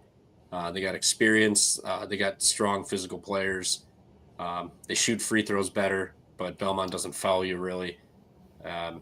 Belmont doesn't get to the line. Middle Tennessee fouls, so we could see how that plays out. But I don't hate that over, and kind of like Middle Tennessee in this spot here. They've been better this year on the road. I only backed them at home. They've looked good on the road. I mean, they've got some decent wins. Played Bradley fairly tough. Belmont almost shit the bed. They've got to head on the road next game to Richmond. I don't know if that's really that much of a look ahead, but see, I like the side coming off the scare. You survived the scare. To me, that's a positive, especially let me see. You just get your check without getting without taking the loss. So I typically will ride that, but especially when you're not playing a step up in competition. So I don't mind the Belmont thing, but yeah. So if it's Belmont at 5 already? no way. They just moved that much. I see 3 on DraftKings right now. Oh no, sorry. I'm looking at the Illinois State game. Sorry. I was gonna say, who just smashed 5-0. Belmont? All right. You're still at 2.5 out there if you care. Yeah, I mean, shop around. I'll drop this link again in the comments here to for anybody. You can see all the odds. It's got offshore and legal books, so you can really shop everything. What's up, Hasty's here, Mason's bag. Ellie, appreciate you guys. Go Hasty. Hasty, Yeah, appreciate you guys. Hasty sounds like he had a good night. 2 units on daily touchdown for Army. He had the 3 touchdowns. Attaboy. Sounds like you had a really nice day on that game. So congratulations. Just building that bankroll for tomorrow's mega slate. Attaboy. Thanks for tuning in. Appreciate you guys chopping it up. Drop your plays if you got any questions. Yep. Drop a question, and we're like on like the 3 o'clock Eastern slate right now, part of the slate. So feel free to drop anything up if you got anything. Yep. And I'll say anything one more time. And for those wondering, the TCE hasn't even posted their link yet, so I don't know when they're gonna go live. We'll try to end when they go, but won't go too much after they start. So, but yeah, I don't think they posted anything either. So nothing yet. Yeah. But yeah, that's a great game. That's a great game. 3:30. I'll have a nice little booze blanket going downtown Indy. Getting ready for a game I don't care about. I'll figure out my bet on Penn State, Oregon. Someone help me out. I'm not the best college football bettor. So I kind of like Penn State. Just shifting to that, I kind of like Penn State. Oregon's had tons of close games this year, and now they're heading to play a really, really good team in Penn State. And let's not forget, Franklin knows the spread. And the fact that they're dogs, you think he's it's not also a big that. game, Franklin. Yeah, I know it's Franklin, but True. I mean, Dan Lanning hasn't won some big games either, but like I get that. Franklin. I feel like everybody who I've heard is talking Penn State. Penn State. Really? Yeah. Furman money line. Yep. Let's go. Yep. No, it's not outside Hasty. It's going to be at where the Colts play in that dome. But they're opening the roof. They're opening it. Ooh. No, they're not. No. Just going over this Oregon roof. 3-point win at It's horrible when it's open. Wisconsin. Sun's where's beaming. the other close games? 3-point win against Boise, 10-point win against Idaho. No, I mean they've kind of smashed teams. Yeah, but that was in September. Yeah, I mean, that's Wisconsin 3-point win. And you're acting like Boise's a cupcake. They're going to the playoff. Fair. I'll give you that. I kind of like Penn State. I'm scared of it. It does. It also feels a little trappy to catch the 3.5 with Penn State. Yeah, I don't know about it either. I was hot in college football. Then a few weeks I lost. I'm like, all right, I think I'm done. Still bowl games. I like the bowl games. Mason said he's on Oregon -3. So Ohio State isn't that good, Oh, and they lost. And Penn State couldn't do anything against Ohio State. but the Hoosiers are. I know they got blown out, but they are. They're good. They're good. They're good. I would actually have loved to see Penn State play Indiana this year. Give you some frame of reference other than They might be playing in a game. They could if Penn State loses, there's a chance that the Hoosiers go to Happy Valley, or what I'm hoping for is Penn State actually wins and Georgia wins, and then I think Indiana goes to Notre Dame. I think that's their best chance to win too, because there will be a lot of Indiana fans there, and I think I don't trust them to beat an SEC team. I'm not crazy. Like I know they're not going to go into Knoxville. I know they're not going to go into Athens and win.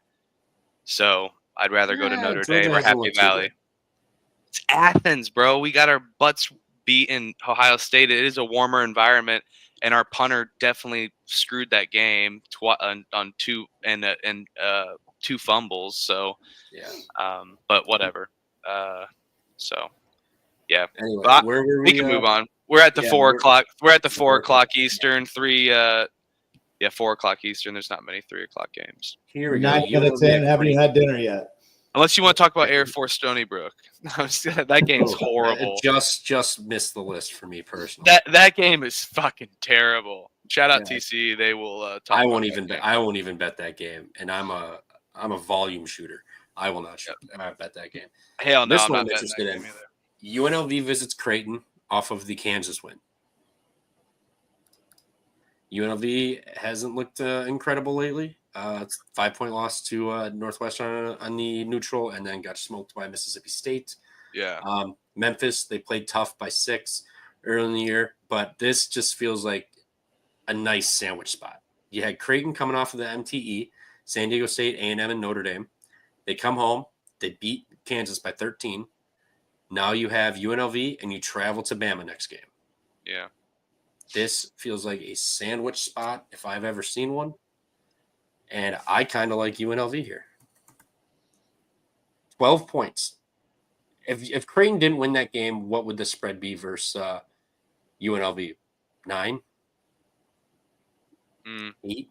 Yeah. Yeah, I actually feel like the spread should be more. Do you? It should. Yeah. I feel like it should be 13 or 14. Well, And Creighton is juiced right now, so it's going to move. Muted. that I just hate looking at that Mississippi State game. I agree. Yeah, I agree. It's gonna move. this is honestly the time if you feel enough conviction about an angle to take it right now, and that's one you want to take. Just like we said, Michigan State earlier, and it moved already. Yep. Oh yeah, for those just joining, games we talked about that we liked, Miami plus 4.5. Furman, we're all on squad ride money line. Michigan State 6.5. I think it's 7 now. We are battling Rhode Island and Providence. I'm on Rhode Island. Those two like Providence. So we're going to battle that one. And then Towson -8 is the other one. Did we all agree on Michigan? I like Michigan. I not put it betting down, Michigan, but I didn't okay. bet it yet. Yeah. All right. But I like Michigan. I am betting Michigan. I like the spot. I do. You convinced me. Twist my arm. All right. Yeah, fast twist. Are we liking UNLV with the points, just letting it build up a little bit, maybe get to 12.5, 13, or are you guys just gonna kind of avoid that game? I think it's a nice sandwich spot for UNLV. They're competitive enough. You get Kansas or Creighton off the high of beating Kansas, and they have to go to Alabama next for a true road game, for their first true road game of the year. It's a good look ahead angle. Yeah, it's too many points. No bet for me on that UNLV, but I like that spot. Same. I would just hate I hate fading home teams in get up environments for a team that doesn't really impress me on the road either. UNLV in general, like I'm not just saying this year they played a lot of neutral games, but okay, this isn't really. It's Kevin Kruger. Fair. This isn't the best spot. Last year, after Creighton knocked off UConn on the road, they followed it up. Who did they? They beat UConn at home. Then they went to St. John's and lost by 14. Last year. So I mean, they're staying home. I have data on that. People are betting UNLV right now. Like UNLV is actually getting bet. I would imagine right now with the early line, Rose and Sharps are liking UNLV getting totally off the spot.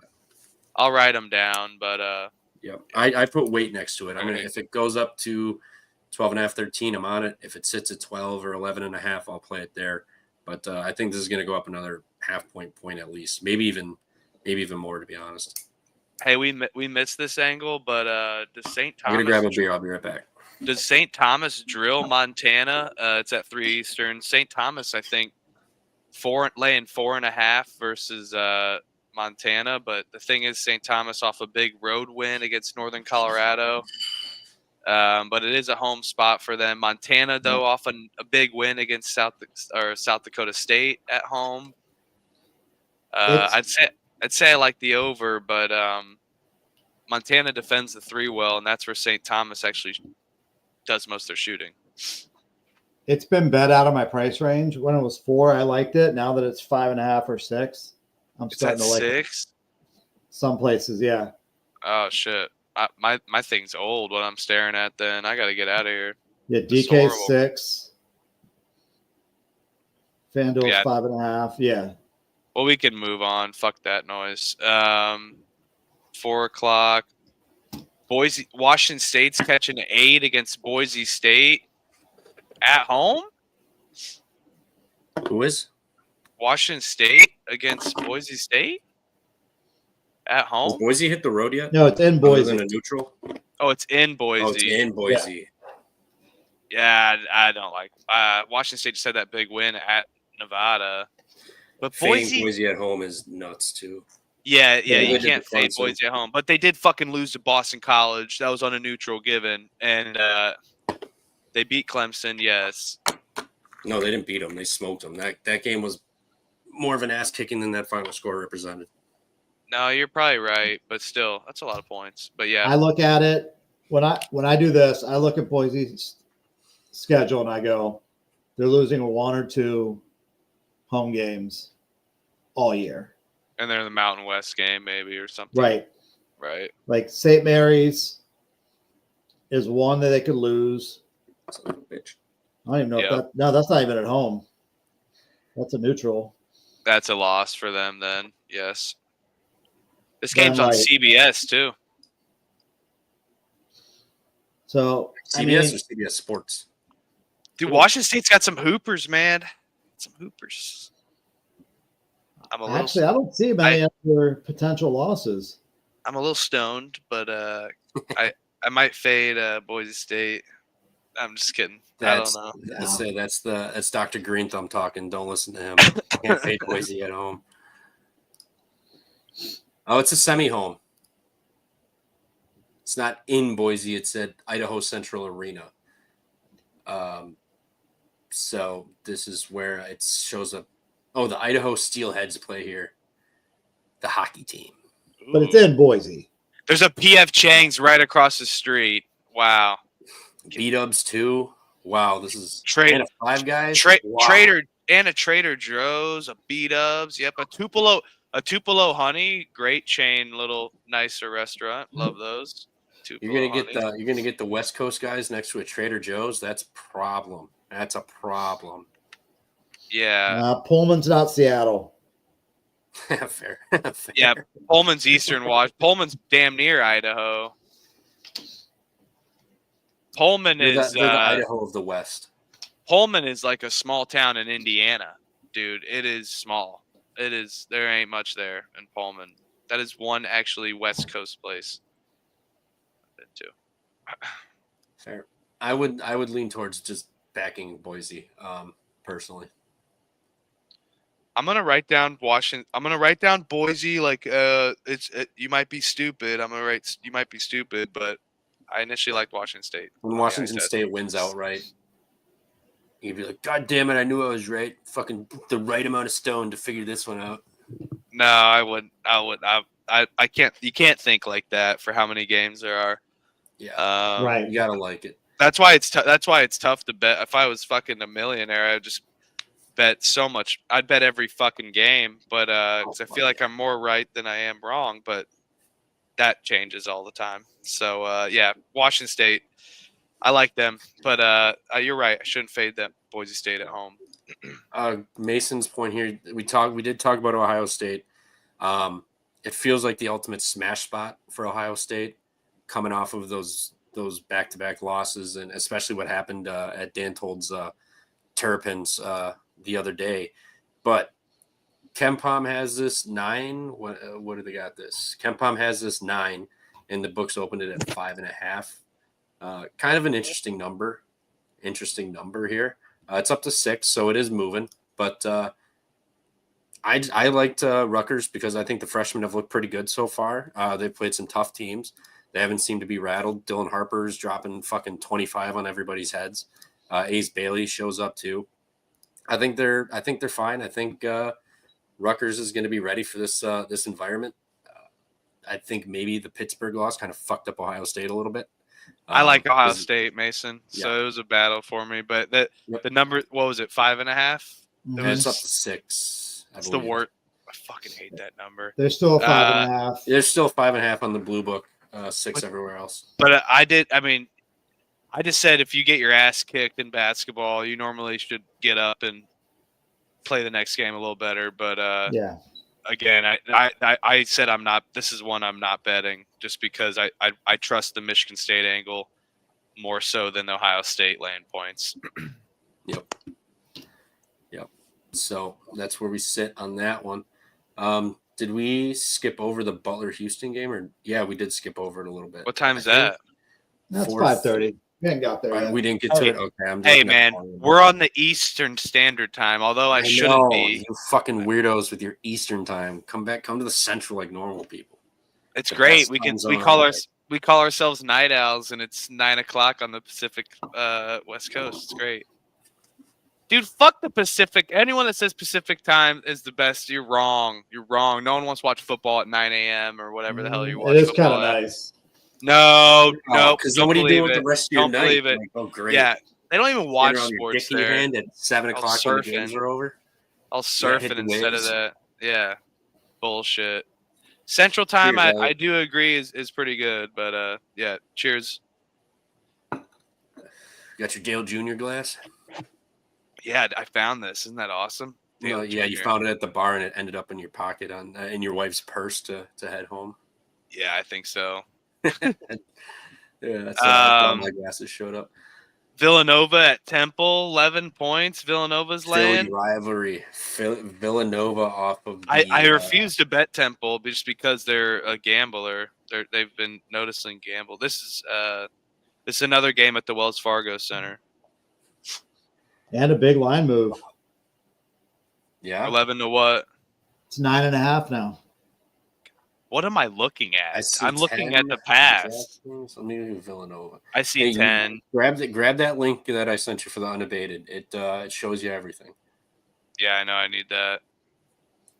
I could get a 10.5 or a 9.5 right now.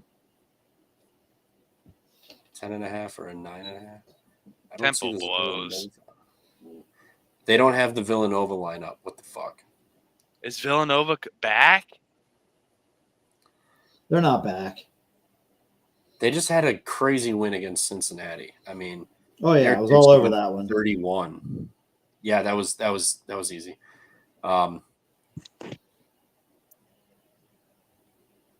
Do I even have? Well, I mean, think about it. They've played close.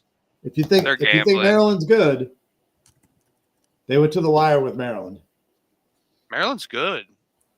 So yeah, Maryland is good. I think Villanova's a one-player team.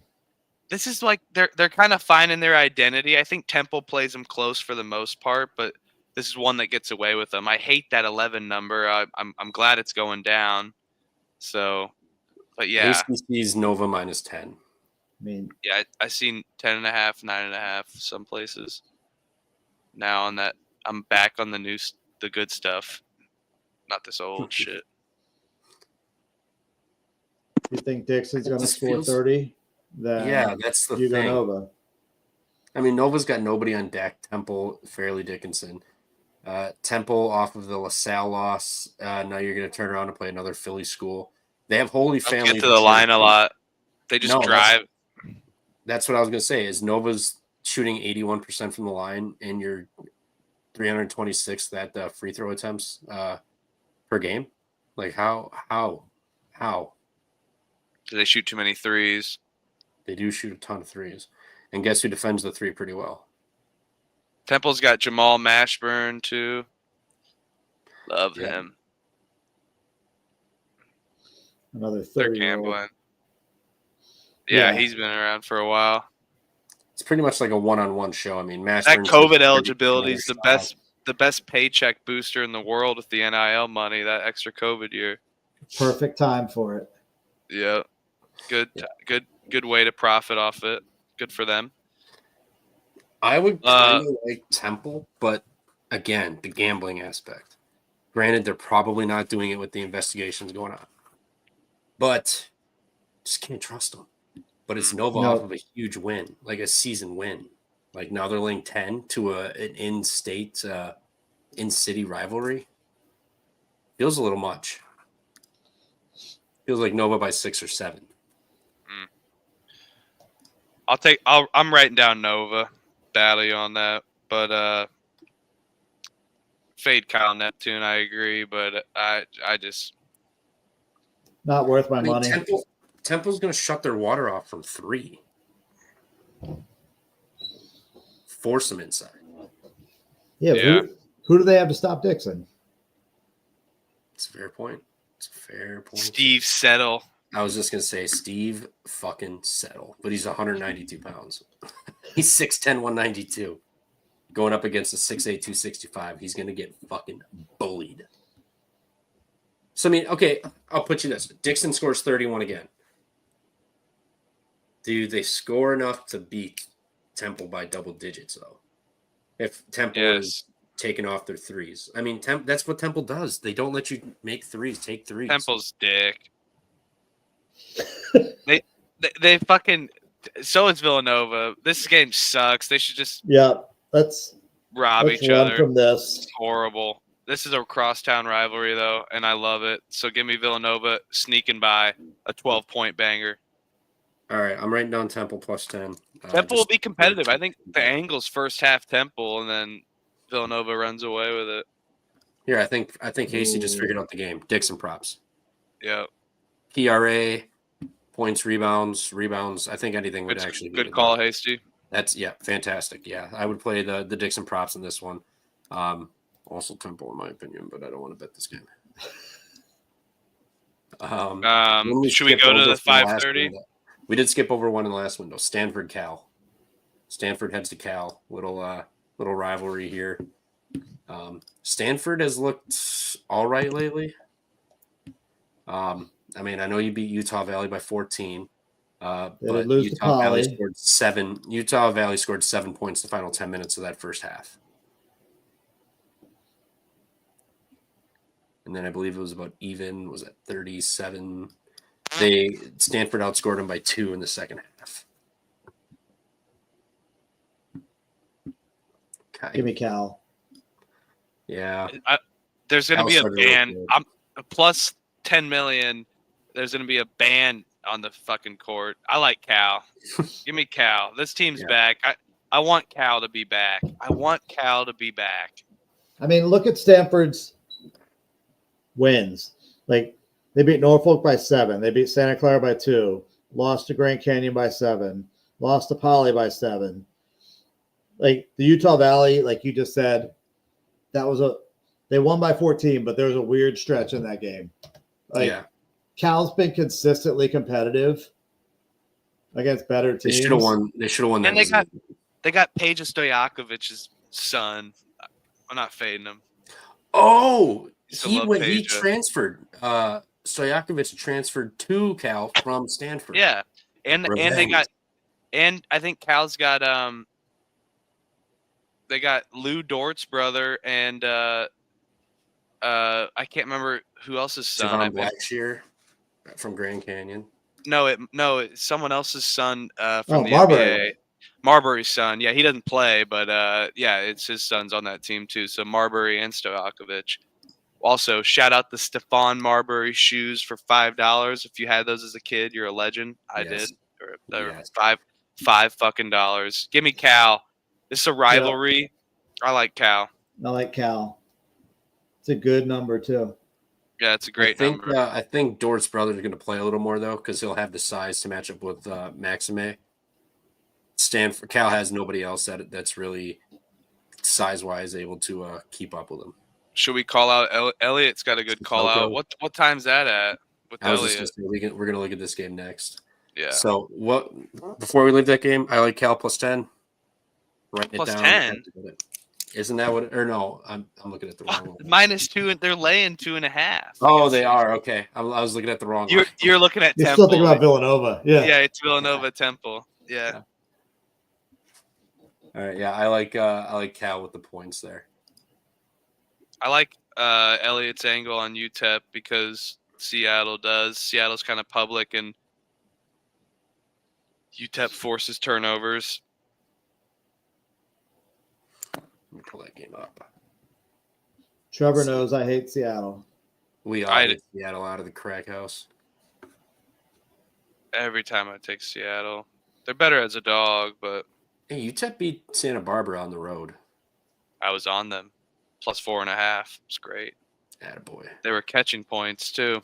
UTEP's got a road game with Seattle on deck, or Louisville on deck. It's like their first home game, too, like actual home game. They played Sul Ross State. What the fuck is that? And then this is their first D1 home game. They played Texas Permian Basin. What the hell is Texas Permian Basin? The UT Permian Basin Falcons. Shout out the Falcons. It's just a big oil field college. That's fucking awesome. Sound the alarm. This is a 1-point game on KenPom, and they're laying 4.5. UTEP, yep, Miners. UTEP, boys, UTEP. Let's go. We're logging it up.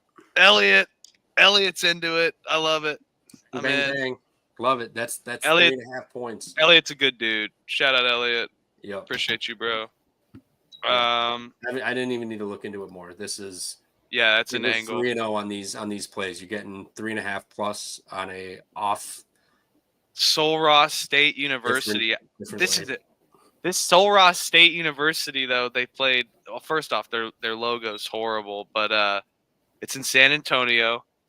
I mean, this looks like a hotel complex. I'll say their college does.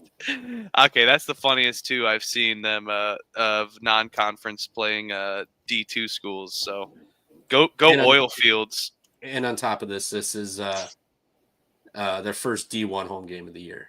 So get ready. You beat the shit out of a shitty Seattle team, missing Cam Tyson badly, and then you head to Louisville to play a beat up Louisville team. You gotta feel good. No shitting on Sul State. I mean, they have a very reasonable tuition and an acceptance rate of 97%. So if you want a degree and don't want to spend a whole lot of money, Sul State is for you. I think Sul Ross State is that like from the movie Accepted, South Harmon Institute of Technology. Shit. Ask me about my waiter. Dude, Sul Ross State, I'm counting like 6 buildings right now. I think. All right, sorry. That's mean. All right. Let's move on. 6 o'clock, 7 o'clock. Oh, we skipped over Houston Butler. That's probably a good game. Houston drills them, right? Yep. I haven't. I kind of like Butler team total under. You dirty dog! You read my mind. I knew you'd say that. That's why I said Here's the problem. It's a game involving Butler. I don't win these fucking games. Yeah. So if I bet the team total under, they're scoring fucking 85 and winning outright. It's just against Houston. Who's scoring 85 against Houston? Don't win Butler games. I will stay off of this game. Dude, San Diego State scored 73 and they went to overtime with them. Alabama scored 85, but Butler is not Alabama. No. Auburn only scored 74. 58.5. If Butler wins this game, this game will be 74-70. But it's not going to 16 points is a lot. Yeah, it is. And I'm not afraid to lay it off a lot. I don't know. Yeah, I'm going to lay off of it, but I would play Butler's team total. I don't win bets with Butler, so I'm not going to bet it, but team total's a move. First half, too. Houston's going to come out. Come on. Oh, that first half team total might be a better angle. I know you. I'm just getting you riled up. I knew you'd love that one too. You love betting first halves against Houston. I knew it. But dude, Butler's defense actually is really good too, in my opinion. At home, Houston's allowing 18.7 points. They don't. Butler doesn't force turnovers. Could an under be an angle here? Maybe. Yeah, this could very easily be like 80-54. No, I mean, I think Houston does drill them, but Butler's defense actually is pretty good. Their stats may be a little inflated, but they still played Northwestern and Mississippi State. Yeah. Butler's got good defense against 3 and 2 points. Houston's kind of living and dying by the 3 lately. They need to get out of that. I just think you get Houston off of like you said, they were that MTE 2 overtime losses, beat Notre Dame by 1. So I mean, you could argue they haven't looked good, and they lost to Auburn. They're 3 wins, 1-point win against a Notre Dame, a beat up Notre Dame team without their best player, Hofstra, Louisiana, and Jackson State. So I mean, they need this. They need this win. They need a good win. And Butler's been respectable lately to where this win would look fairly decent. And I think they probably fucked them up. Houston wins 79-60. So the team total goes over. What's their team total? 58.5. They win 78-58. 20 points, yeah. I could see it. I would rather play a team total under than the full game under, just because I think Houston could score near 80 points in this one. Yeah, I want Houston to be angry. They need to come out smacking. Kelvin Sampson's got to be whipping him into shape. Thad Matta is going to take his nitroglycerin pills. He's cooked. Yep, and shout out Hasty for this. Look at this. Butler, 330th in turnover percentage on offense, 21.1% of possessions and in a turnover. Hasty, I'm no mathematician. Turnover angle. I love it. I'm no mathematician, but that's over a fifth-year possessions and in giving the ball away. Yep. Good luck doing that against Houston.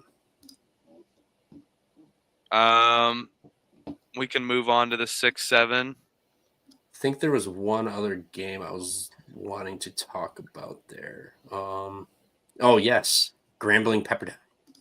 My boys. I'm gonna get a beer for this one. My guys. I love Grambling, man. These guys are fucking covering machines. In Malibu? At Zoe 101? At Zoe 101? Yeah, at Zoe 101. You think they're not excited to play at Zoe 101 campus? Tough It's road crazy. spot. They're boozing. Dude, Yeah, Pepperdine and it's a sucks. random road spot too. They were just out in California, went back home for To Arkansas one game, Baptist. and then yeah. back to California to go Well, back home. I don't see a line on this. Is it 2.5 Grambling? yeah, Yes. catching 2.5. I'm getting a beer. Go Pepperdine. I will give you that. Very bad spot. Very bad spot. Tuesday. That was 2 weeks ago. They were in California, so they've been home for we'll say about a week and a half. They've been home, Yeah, they They haven't fly played a back. game since before Thanksgiving. but they are favored on KenPom, and they're catching 2.5. I think your angle on the spot might be right. Yes, Hasty Grambling has been very good to us. You know this. They covered every single game on that fucking road trip. They were monsters. Gave fucking Mississippi a scare, a legitimate scare.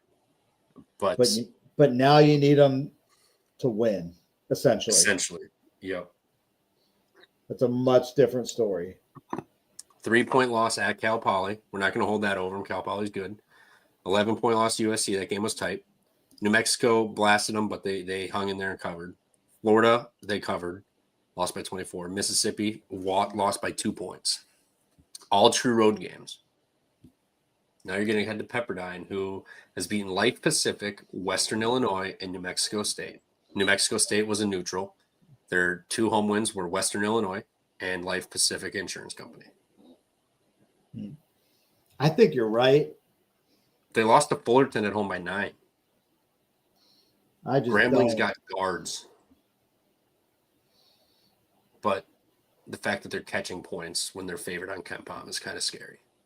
And like you said, it's been home a week and a half or so, but still, it's a lot of miles to pick up on that card. Yeah, that was my angle today on Portland at Kent State. It's just like a random cross-country flight for one game, and then you go back home. Like it's hard. It's hard to get up for that. Mm-hmm. So yeah, I mean, think I'll set this one out. I think you're right. I think Pepperdine probably wins this game outright, but it's not worth a wager for me. Yeah, I'm gonna sit this one out. Just I'd rather sit back and my guys get the dub than You made you us. bet them and they lose by 5. You talked about this game. I'm betting Pepperdine. Fuck yeah. Hey, Trevor, you actually want them to lose this game. If you're not going to bet it, have them lose it. Then you'll get a nicer line next time out. Yeah, they'll get Seal at home. No one First goes into D1 home game. Malibu. No one goes into Malibu and fucks around. No one Except for does. Cal State The Fullerton. most beautiful campus in America. Yeah. Zoe 101. It's the Zoe 101 campus. It's a boarding school. Get boarded. Pepperdine. I don't even need an angle. Just Malibu. That's my angle. Grambling Yeah, and I'm gonna Malibu. leave this one alone, but But Pepperdine does it's suck. true. Benedict is right. I do. Looking at this, I do want them to lose, so we get a nice number when they play, fucking Sela at home. Let First them get D1. 6.5, 7 points against Sela at home. Who? You're That'll be back. going to that should jump be all back- over that. Who is? No, when they lose this and have If Sela. they Oh. lose to Pepperdine the next game. Yes, because Sela Yes. that will be their 4th straight road game too for Sela. Ooh, Yes. boys. December 2nd, December 5th, December 11th, and 16th. It's a look ahead Road spot game. for him. Use the schedule Yes. to your favor, my children. Like this is Use what you the need to schedule. Fuck, I'm not rooting for Pepperdine, but if they This- win, I will not be do. upset. This is how old guys bet before the internet. Get a gambling 101 lesson. I would hate to have to call a fucking phone number and be like, for the love of God, Sheen is my goddamn score. I'll tell you, I'd rather bet fucking Pepperdine Grambling than USC Washington. Fuck that game. Fuck USC. Fuck that fuck team. those guys, man. University of Spoiled Children. Fucking. But St. Mary's, Utah. Let's talk about it. Yes. I got a great feel on it, but what do you guys think? I like St. Mary's Utah. first true road game, heading to Utah. I like Utah. Watching Trevor process. Yeah. Beep boop beep beep beep boop boop. Yeah, I kind of like first true road game for St. Mary's. Utah, I mean, both are big, but Utah can shoot the ball. Utah can score. They struggle with the free throws. Lucky for them, so does St. Mary's. St. Mary's can't shoot a three. Rebounding, they're both St. Mary's number one in rebounding percentage, but who have they fucking played? They played a real team. They lost to Arizona State on a neutral. Pounded the fuck out of you. Stanislas. I'm seeing Utah anywhere between 2.5 and 3. Building for Cal State Stanislas. This might be an online school, I think. Oh my God. Not Stanislas. Utah is not the better team here, but St. Mary's don't fucking come into Utah. Come on, Utah, get up. A one possession game at home.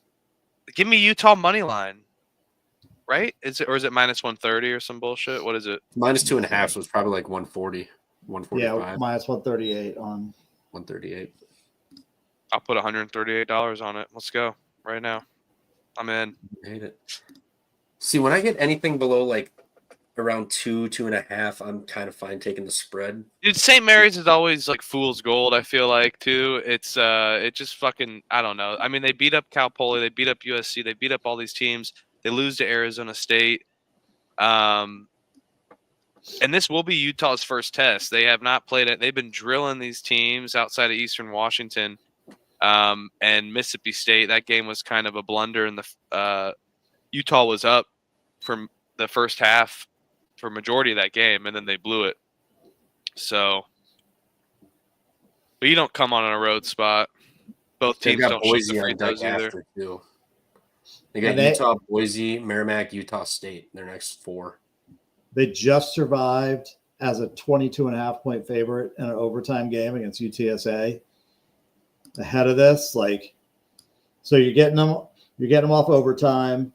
And then they have to travel. I give me Utah all day here. Yep, yeah, great call, Dan told. I'm in. I love that one, Utah. I'm in. It's gonna I think 3, so it's kind of sit and put. Overs ticked up a half point. People will take St. Mary's because they're the better team, but give me Utah. Yeah, I don't think we need to beat that one up anymore. Yep. Randy Bennett. Any more 7 o'clock, 8 o'clock games? South Dakota State Eastern Washington's a pretty good game. Is Eastern Washington the best 2-7 team in the country? They may be. They might be. They haven't played anybody below 150 outside of Cal Baptist in North Dakota. Well, Eastern Washington? They haven't played any. They've played all good teams. I'm saying they haven't played anyone great. over 150. Yeah. I'm thinking the other one. Gotcha. They played Colorado, Seattle, Missouri, Cal Poly, Washington State, Cal Baptist, UCSB, but those are all away spots. It got up for Utah at away, which does scare me for the St. Mary's. 17th. No, they went home for North Dakota and won by 6. They're not the same Eastern Washington team. They're not the same Eastern Washington team that we know. But I do agree with that, Dan told. But that's another tough travel spot for them going to Brookings. Yeah, I like South Dakota State here. And they have Big Brother on deck. Off the loss. Yep. And then South Dakota State also starts their 2 away games, Nevada and Colorado. So they need to They need to get up for this one. I like it. Neither are really experienced, but San Diego State. Yeah. South Dakota I would State take San Diego State here. That's really, really well, and they've played some fairly good teams. I mean, Montana, Boise, McNeese. McNeese, we know it doesn't rebound, but yeah, he's dominated these teams. Yeah, I'm with you. Give me South Dakota State.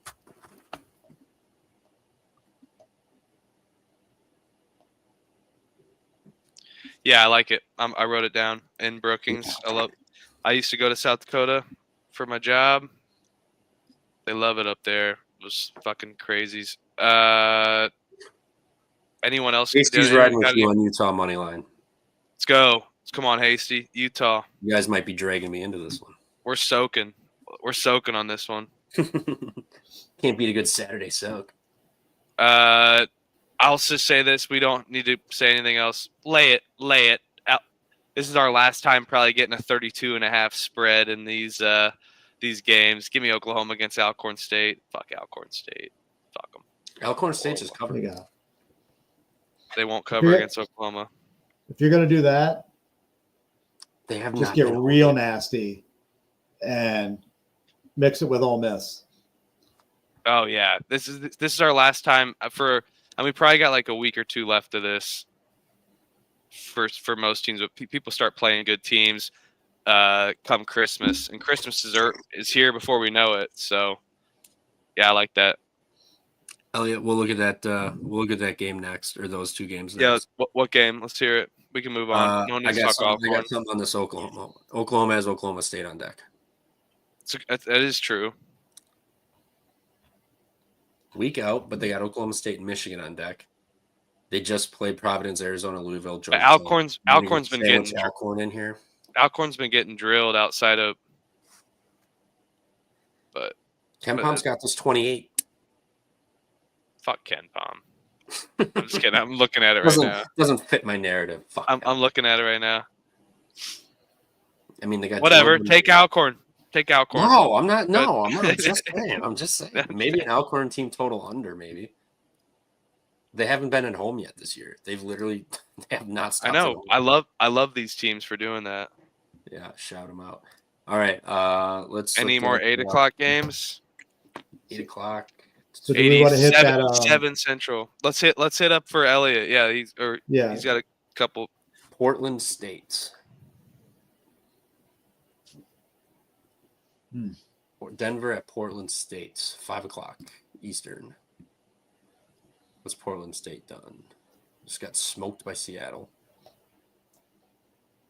Anytime Elliot have a side piece at one of these campuses, like I'm interested in knowing. He might. Very obscure. Yeah, I need to know how her teams are going to do tomorrow. I mean, they've gotten smoked all but against San Diego. They won. When they've hit the road, they've gotten smoked. What was that? 26 to Seattle. 26 Milwaukee. Only lost by 8 at Washington State, but he said Portland State -8. I love it. Denver's off the big win too. Sac State. They smoked Sac State. Smoked them. Yeah. Portland State's off a loss. I like it. Portland loves going inside where Denver is just vulnerable. Significant. Portland State's better than Portland this year. Easily. Portland struggles with free throws. That was the problem. 66% versus 79% in this one. Common opponent. Denver lost to Utah Tech by 14. Portland State beat them by 3. So the over could be a play too, just for how there's little defense and possession length on defense for both teams is very bad. So I expect them to push pace, man. But just goes if Denver can score points. Over might not be a bad look either. But yeah, I like Portland State there. People will take Denver too. Yeah, it might be a nice letdown spot. Yeah, you come home for the first time in 2 weeks. You smoke Sac State, then you hit the road for Portland. Who they beat Wofford, man. Obliterated. Yeah, they Portland. beat Wofford on a neutral. Wofford's they got obliterated. Now they're back home. mm-hmm. Wofford's a good team. Yeah, that's a good win. Danny Dumbshit. Love Danny Dumbshit. I like Illinois State at home to back off road trip Pacific to Woodshed. Me too as well. I think I was on Illinois State +6 against Belmont, and I like this Illinois State team, even though they lost to Tennessee Martin first of the year. They've bounced back. They played tough in all these games. Illinois State drills Pacific. Tough travel spot for them. It's a good call out too. Elliot's also wondering about Fresno State, Santa Clara. Fresno State's catching 16, he says. Ooh, Fresno State sucks. Whoa. You do not disrespect Amar Aguilar like that. All right, I will. They suck. They suck. They suck, dude. But it is early. But, I mean, they'll probably sneak one. But they looked horrible against San Diego State. I know it's San Diego State, so. Bradley's on deck for Santa Clara. He said look at the sandwich spot for Santa Clara, though. It's good. It's a good call out. We're going to have another. Yep. Yeah, they do. I mean, Fresno State just lost by 22. San Diego State, nothing wrong with that. I mean, that's a good-ass team. Lost by 11 to Washington State. Lost to Cal Baptist in double OT. I mean, their wins are Sac State, Prairie View, A&M, and Long Beach. Yeah, so I look at this from the angle of Santa Clara has been playing good teams. So they get an opportunity to play a not good team. It's like my always go-to is it's like playing against your dad than playing against your little brother.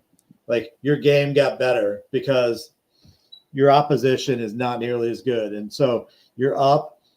I don't really think the McNeese win is that big of a deal. UC and they beat UC Riverside as their true home game. I mean, they played Stanford. That's tough. P5, and they drilled UC Riverside by 32. I would take UC Riverside over Fresno State right now. I would too. I mean, Long Beach is bad, and Fresno only beat Long Beach by 3.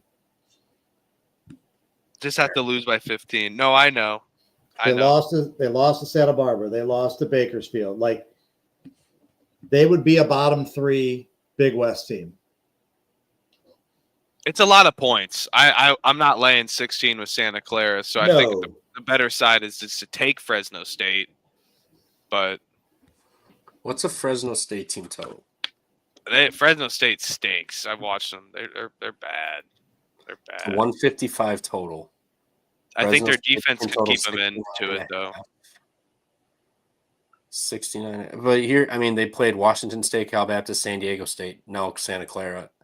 I mean, It's not like they've been playing fucking Long Beach and Prairie View like all season. Like they've played some decent teams. No, I know. The right play is taking Fresno on the points. I just think I don't want to take them. I can't take them. Fair. They don't foul a lot and send you to the line, which is nice.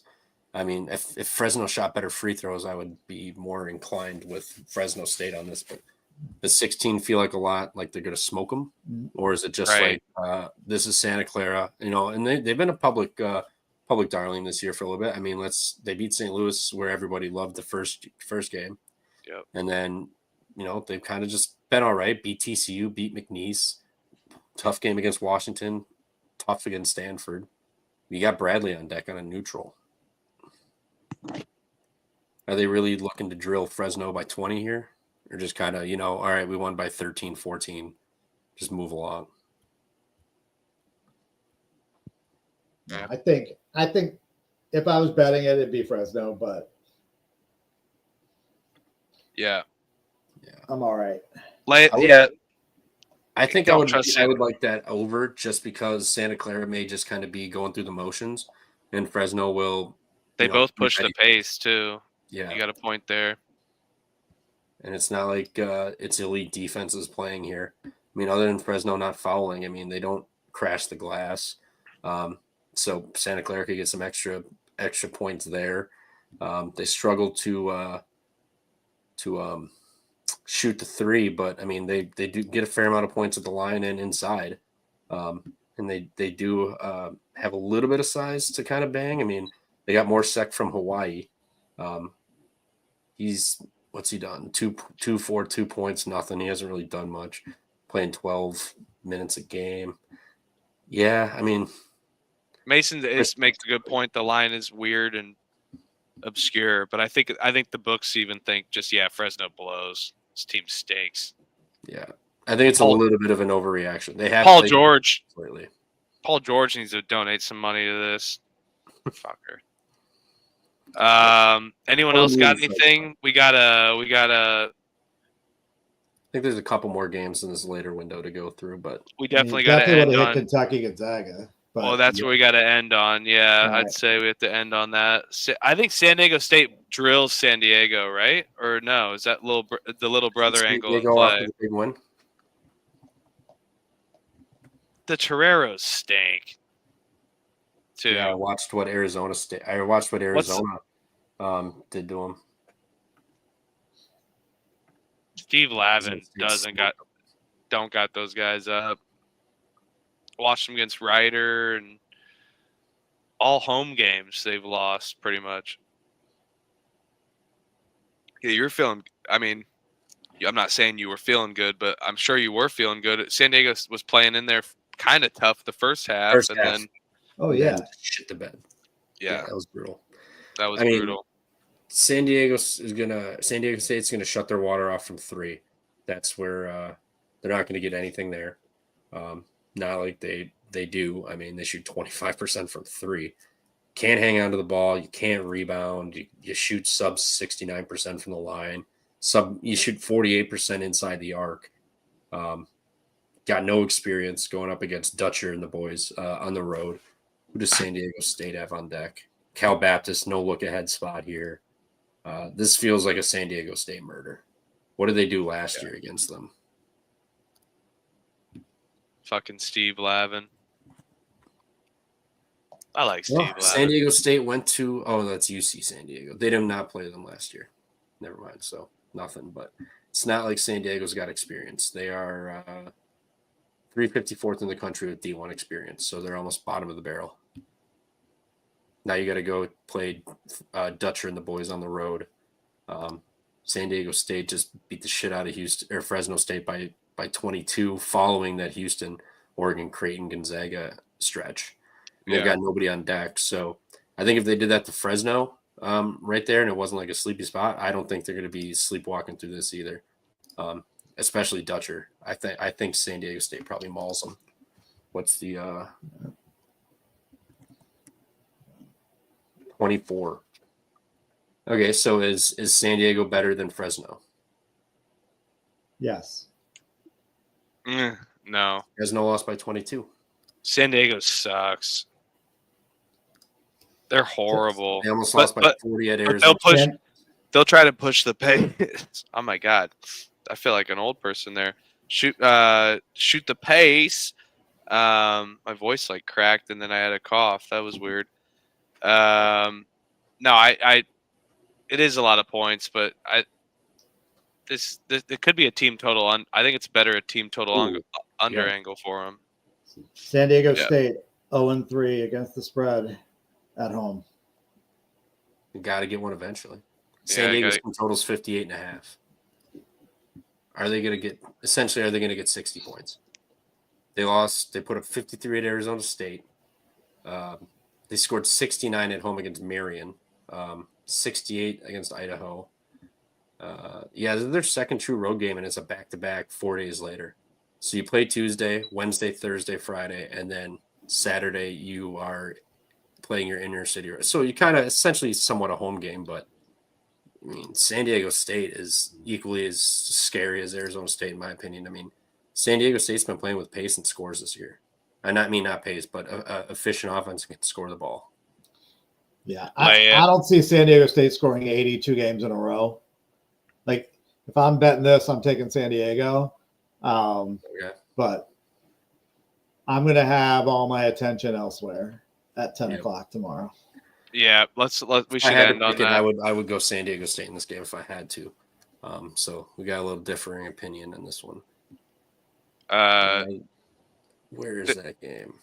CSUN versus Cal Poly. I can't believe Cal Poly. They're kind of falling to earth a little bit, but No, they're good. Yeah, they had a bad lost second. They had a Arizona bad run in the State. second half. give me Cal Poly money line tomorrow. Then come on, Take that's a short spread. I'm taking it. They're underdogs. They're underdogs At home, against plus 1 to 2 on the money line. against against CSUN. Northridge. Yeah, It's just because Cal Poly's history. They've never done good. They never have won. It's just come on, they got to get one, right? they're getting it. But we can forget that. I just wanted to shout out Cal Poly quick. We should probably end on the 10 o'clock A lot game. of possessions in this game. A lot of points. What's the total? Probably like 150. 150 something. 14th offense in possession length in CSUN, second in Cal Poly. Right? Both turn it over too. So runouts, buckets. Give me Here we go. CSUN, 14th most points given up from behind the arc. Cal Poly, 38%, 52nd in the country. They also have the most points given up to man buns, which plays in the favor of Poly. a lot of staples, a lot of lot of LA Fitness ball at by Cal Poly. So but Yeah, fuck. I'm gonna write down Cal Poly money line here. Let's end on Gonzaga, Kentucky. This is a banger game. Revenge game. Kentucky came in, I'm pretty sure, to Gonzaga last year, or they played at a neutral in Washington, which is what they're doing again, I believe, today or tomorrow. Today drilled them last year. No, Gonzaga won. Gonzaga. That's what I mean. Gonzaga drilled Kentucky. That was 22. Then last year was 89-85. I was in thinking Lexington. They won in Lexington last year. Sorry, I was confusing the UConn game last year. UConn drilled Gonzaga, I'm pretty sure, last year. In that, I was mixing up the two games. Yeah, they lost to Connecticut by 13 in Seattle. So this is they're like Seattle. They give Kentucky 1, and then Gonzaga's catching 5.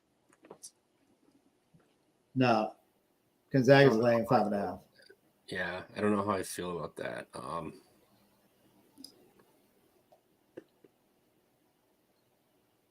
Fuck it. Mark Pope's got to figure it out. Laying it. Let's do it. Yes. I hate that number. What's the total? I hate it. And I hate that Kentucky just lost. Yeah. But it's the 5.5 number. It's not. I know. It's not the old Kentucky. I know. But I do think this Kentucky kind of got disrespected. I had Kentucky against Duke money line. I do think this Kentucky team's really good, but I think they will be really good.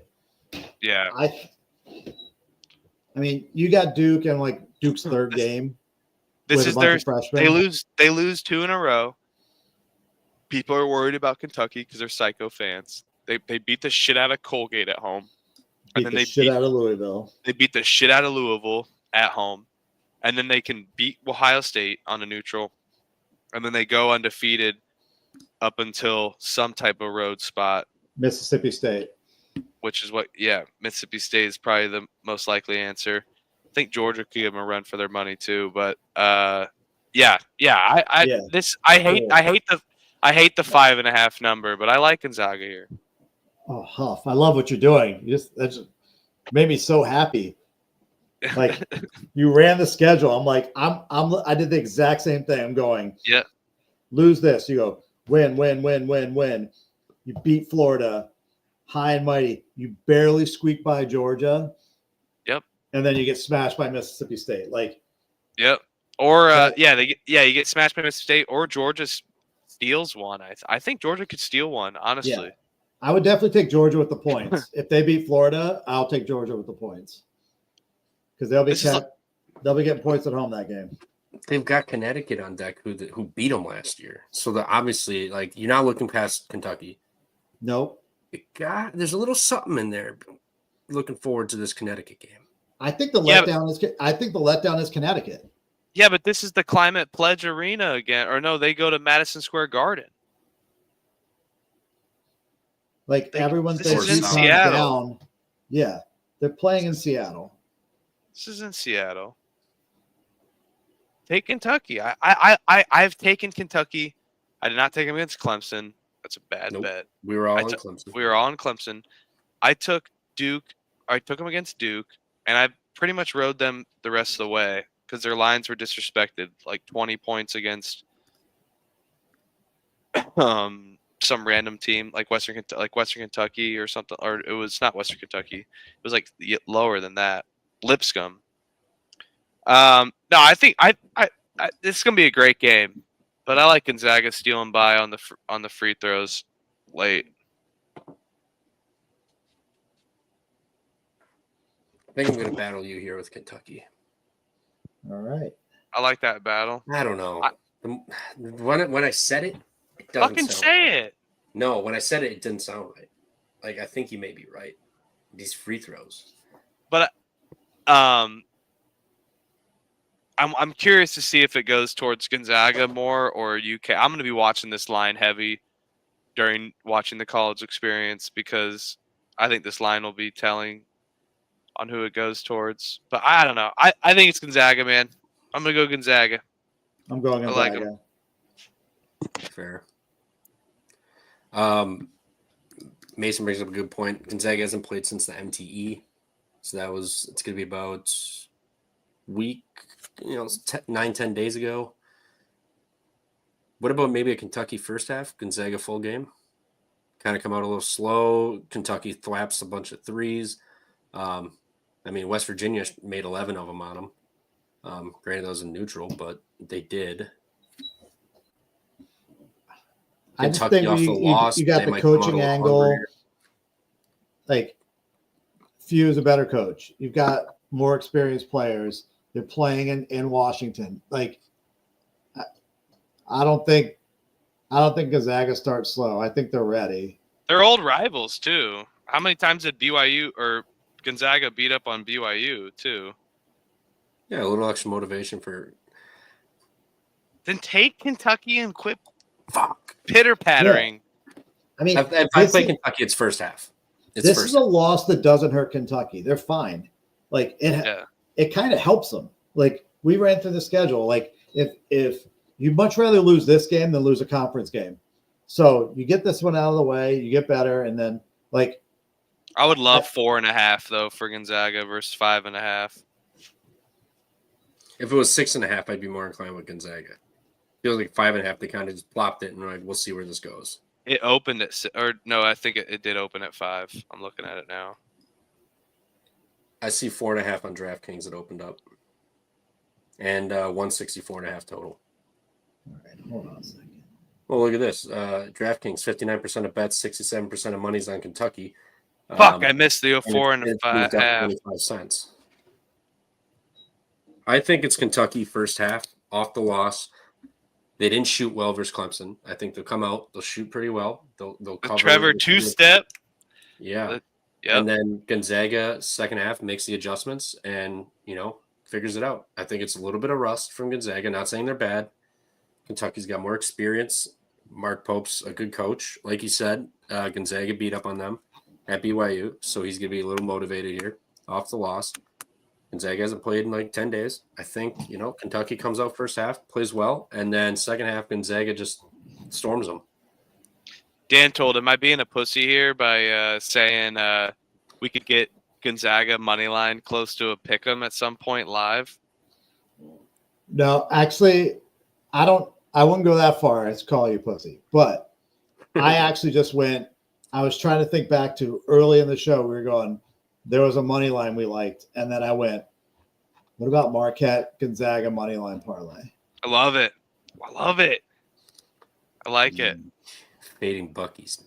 But like I said, with these big games, like I'll take an angle pre-flop, but those are the games I double dip on because I feel like they get close to variance and it's like gets down to like 2 points, three points, or maybe a team's leading and yeah, it's a game of no, runs. yeah. I think it's Kentucky worth starts it. 7-0 and you got yourself Gonzaga minus 1.5, and you're like, all right, I'll take that. Yeah, I would take Kentucky for sure then. Hold up. Wasn't Lamont Butler hurt, actually? Let me look at Lamont Butler. Pope is Mark- 1-9 all time against Gonzaga. Against Gonzaga, I know. That's Yeah, what I'm just start saying. hot and they'll lose. That's what I'm thinking of. I'm gonna double down on Gonzaga. Mid money line. This may kind of come down to if Lamont Butler's out. GG's Kentucky. Didn't he get hurt last game? Let's see.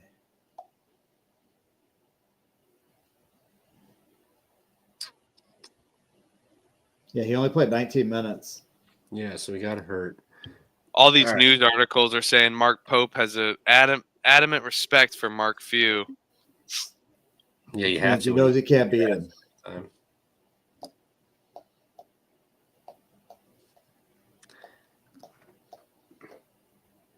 I'm still Take rating some. on Kentucky first half. I'm waiting. I'll wait and try to find some Lamont Butler news. But I think Kentucky will hang in for the first half. And then Gonzaga gets Your going. Trevor's two-step. Two-step. I like it. Oh, Two-step. Not going two-step. If I had to take a team pre-flop, it would be Gonzaga. But This I game's think gonna Kentucky's fuck. able to hang around. This game's gonna be awesome. Now, if Kentucky won against Clemson, I'd be all over Gonzaga. Riding high after a nice road win. And then you just travel across the country. That is another bad angle, actually. South Carolina to fucking Washington. When did they play? Tuesday. This game is mind-fucking me. Well, then just wait. See Yeah, how just your wait. days go tomorrow. I'm waiting. Yep. I'll have something for the morning, but I'm gonna stick here. Well, should we run through? Elliot is saying Marquette money line, Gonzaga money line minus 106 on DK. It's almost even money. I feel like we can Throw Houston money line in there, maybe get it like plus 105. Houston money line's probably like minus 1050. Yeah, but you just need a little bit of something to get up to even money. Here, I'll tell you right now. Houston minus 1650. Wow. Marquette money line, and then Gonzaga. I They get you hate at plus putting my 106. parlay like 12 hours apart from each other, though. Very true. Very true. But, I mean, Houston's going to stomp Butler. If you guys get Marquette to win, which I think they'll probably win, but it'll be a tight game, then you're already set up nicely for Gonzaga money line at plus money at the end of the night. Oh, no doubt. And then you're also set for a nice middle. They get out to a big lead. You grab Kentucky plus about 12 or 13. Yeah. And you're sitting beautiful. Gonzaga wins by 8 at the end of the game. Everyone goes home happy. Yep. All right. Let's run through best bets. And then does anyone got any final questions or throwing your plays out? Please feel free. Yeah. Appreciate If you got anything else, now's the time. I don't know who's gonna join me. I might get Elliot in here. CBB Nick maybe joining me too. But just gonna do an hour pregame in the morning, just going over bets, anything that moved, and then if there's anything else that anyone wants to talk about, we can do that. It's not gonna be like this where it's a 2.5 hour show. Again, thanks everyone that stuck around. We appreciate you. Yeah. Everyone. You guys are awesome. It's been fun talking to you guys this week. Appreciate you guys joining in, and we'll definitely need to get you on this week or next week for sure. Or I guess next week. The week's over. All right, Huff, hit us with your card. Yeah, I got Michigan State minus 6.5. I'm gonna battle you on Providence in the early window. South Dakota money line. I like Cal as well. I have a ton of shit on this paper, so I'll just keep it to like a couple more. And then I don't love Gonzaga, but I will do the Gonzaga Marquette money line parlay. Fuck it, let's do it. And You're not gonna add Butler in there? and I'll do UTEP and Utah as well. Houston, sure. Yeah, Houston as well. I'll do Houston in there. Yeah. It gets up to plus money. I mean, an extra 11 cents of value. I need all the 11 cents that I can get. And then there's a few I have circled, like Michigan, Washington State, and other games we talked about, Nova. But I'll need a night of sleep on that. What you got, Dan Told? All right, here's what I got. Sorry, I'm just getting my list organized. I've got Miami plus the points against Clemson. I've got Providence on the money line. I've got Michigan State. Then I've got Furman, Towson, Drexel, Cal, Utah, UTEP, Gonzaga. There it is. That's a squad ride. Yep. I think Furman and Towson are squad rides out of this one. For me, I have Miami plus the points also. I've got Furman money line, Michigan State minus 6.5, Rhode Island money line. Give it to me. Towson minus 8, Michigan minus 8.5. I've got UTEP minus 4.5, and then I'm going to take Pitt minus 8.5 also. So those are what I got. I may have a few more in the morning. Just going to sit on a few, see how it goes. I might have a few less in the morning, but UTEP. Yeah, UTEP squad ride from Elliott. Yep. I think that's the show squad ride for this one is UTEP minus 4.5 for everybody here. Yeah, I mean, I'll probably have a few more. I'm a volume shooter. I'm not shooting the board like Mac or Dundee is, but I'll probably fire around 10 or 12 tomorrow throughout the day. I know I'll be sitting there with the beers are flowing all of a sudden, and a few games look nice. So we'll see. We'll see what happens tomorrow. But that's where I am sitting. Dan told we will start shooting volume. We will start shooting volume soon. Yes, maybe. Yeah, I'm trying to talk Huff into it. He's like, man, I would have went 7-1 today if I would have shot. I was like, yeah, man, just fire him up. Well, man. I mean, I'll be honest. I bet a little bit more than I tweet. But my tweet, I just feel the most confident in. I'll get a little more confidence though. I think I'm sick from the bong rip. Good show tonight, guys. I appreciate you. It was fun. Yeah, this was fun. Dan Told, thanks for joining us. Absolutely. Thanks for having me. Yeah. Let everyone know your handle. Where can they find you? You got some good stuff too. You do soccer and everything else too. At Benedict Dantold on X. It's a hell of a name. It's the best Twitter name in the world. It is solid. Great profile picture too to go along with it. Of course. Yes. It's perfect. I got it made for me by the SGP crew. No, there we go. There you go. That's impressive. I'm waiting for the shirt to come out. Sean keeps promising it. I'm gonna buy it. I'm gonna hang it on the wall over here too. We'll get it. I'm adding some wall art, by the way. I'm adding my wall art to this wall, so we'll stay tuned on that. I'm looking forward to that. So barren back there, and I have this. I'll get stuff up for the next time. It looks like I have a Pump Fake Pod on my wall though, so I'll take that. You do, yes. Well, other way, there it is. You got the classy look. Yeah, there you go. I got an MJ one. I need MJ, Kobe, and Tiger. He gave me it. He's like, I know this will go to a good home if I give it to you, so you can have it. I was like, yes. That's fire. Yeah, dude, it is sweet. It's yeah. Take that once football season, green and yellows off. Fuck off. Yeah. We're on our way to Super Bowl. Good cover last night though. Whew. Yeah, should have won that game. I don't want to talk about. I was giving Noah some shit in the TCE chat last night. I was drunk and I was not. Regardless, it was a good game. But Utah went to 3.5 on FanDuel. Mason saying so. It's on the move. So I hope. Good shit. We got the move. Yeah, grab it. All right, everyone. Thanks for joining. I will get the pregame thing set up and have that tweeted out tonight. We'll be live before the TCE one. So. Just about 45 minutes, an hour figuring it out, and we'll go from there. But thanks, y'all, for joining. We appreciate you. We will see you guys on the next one.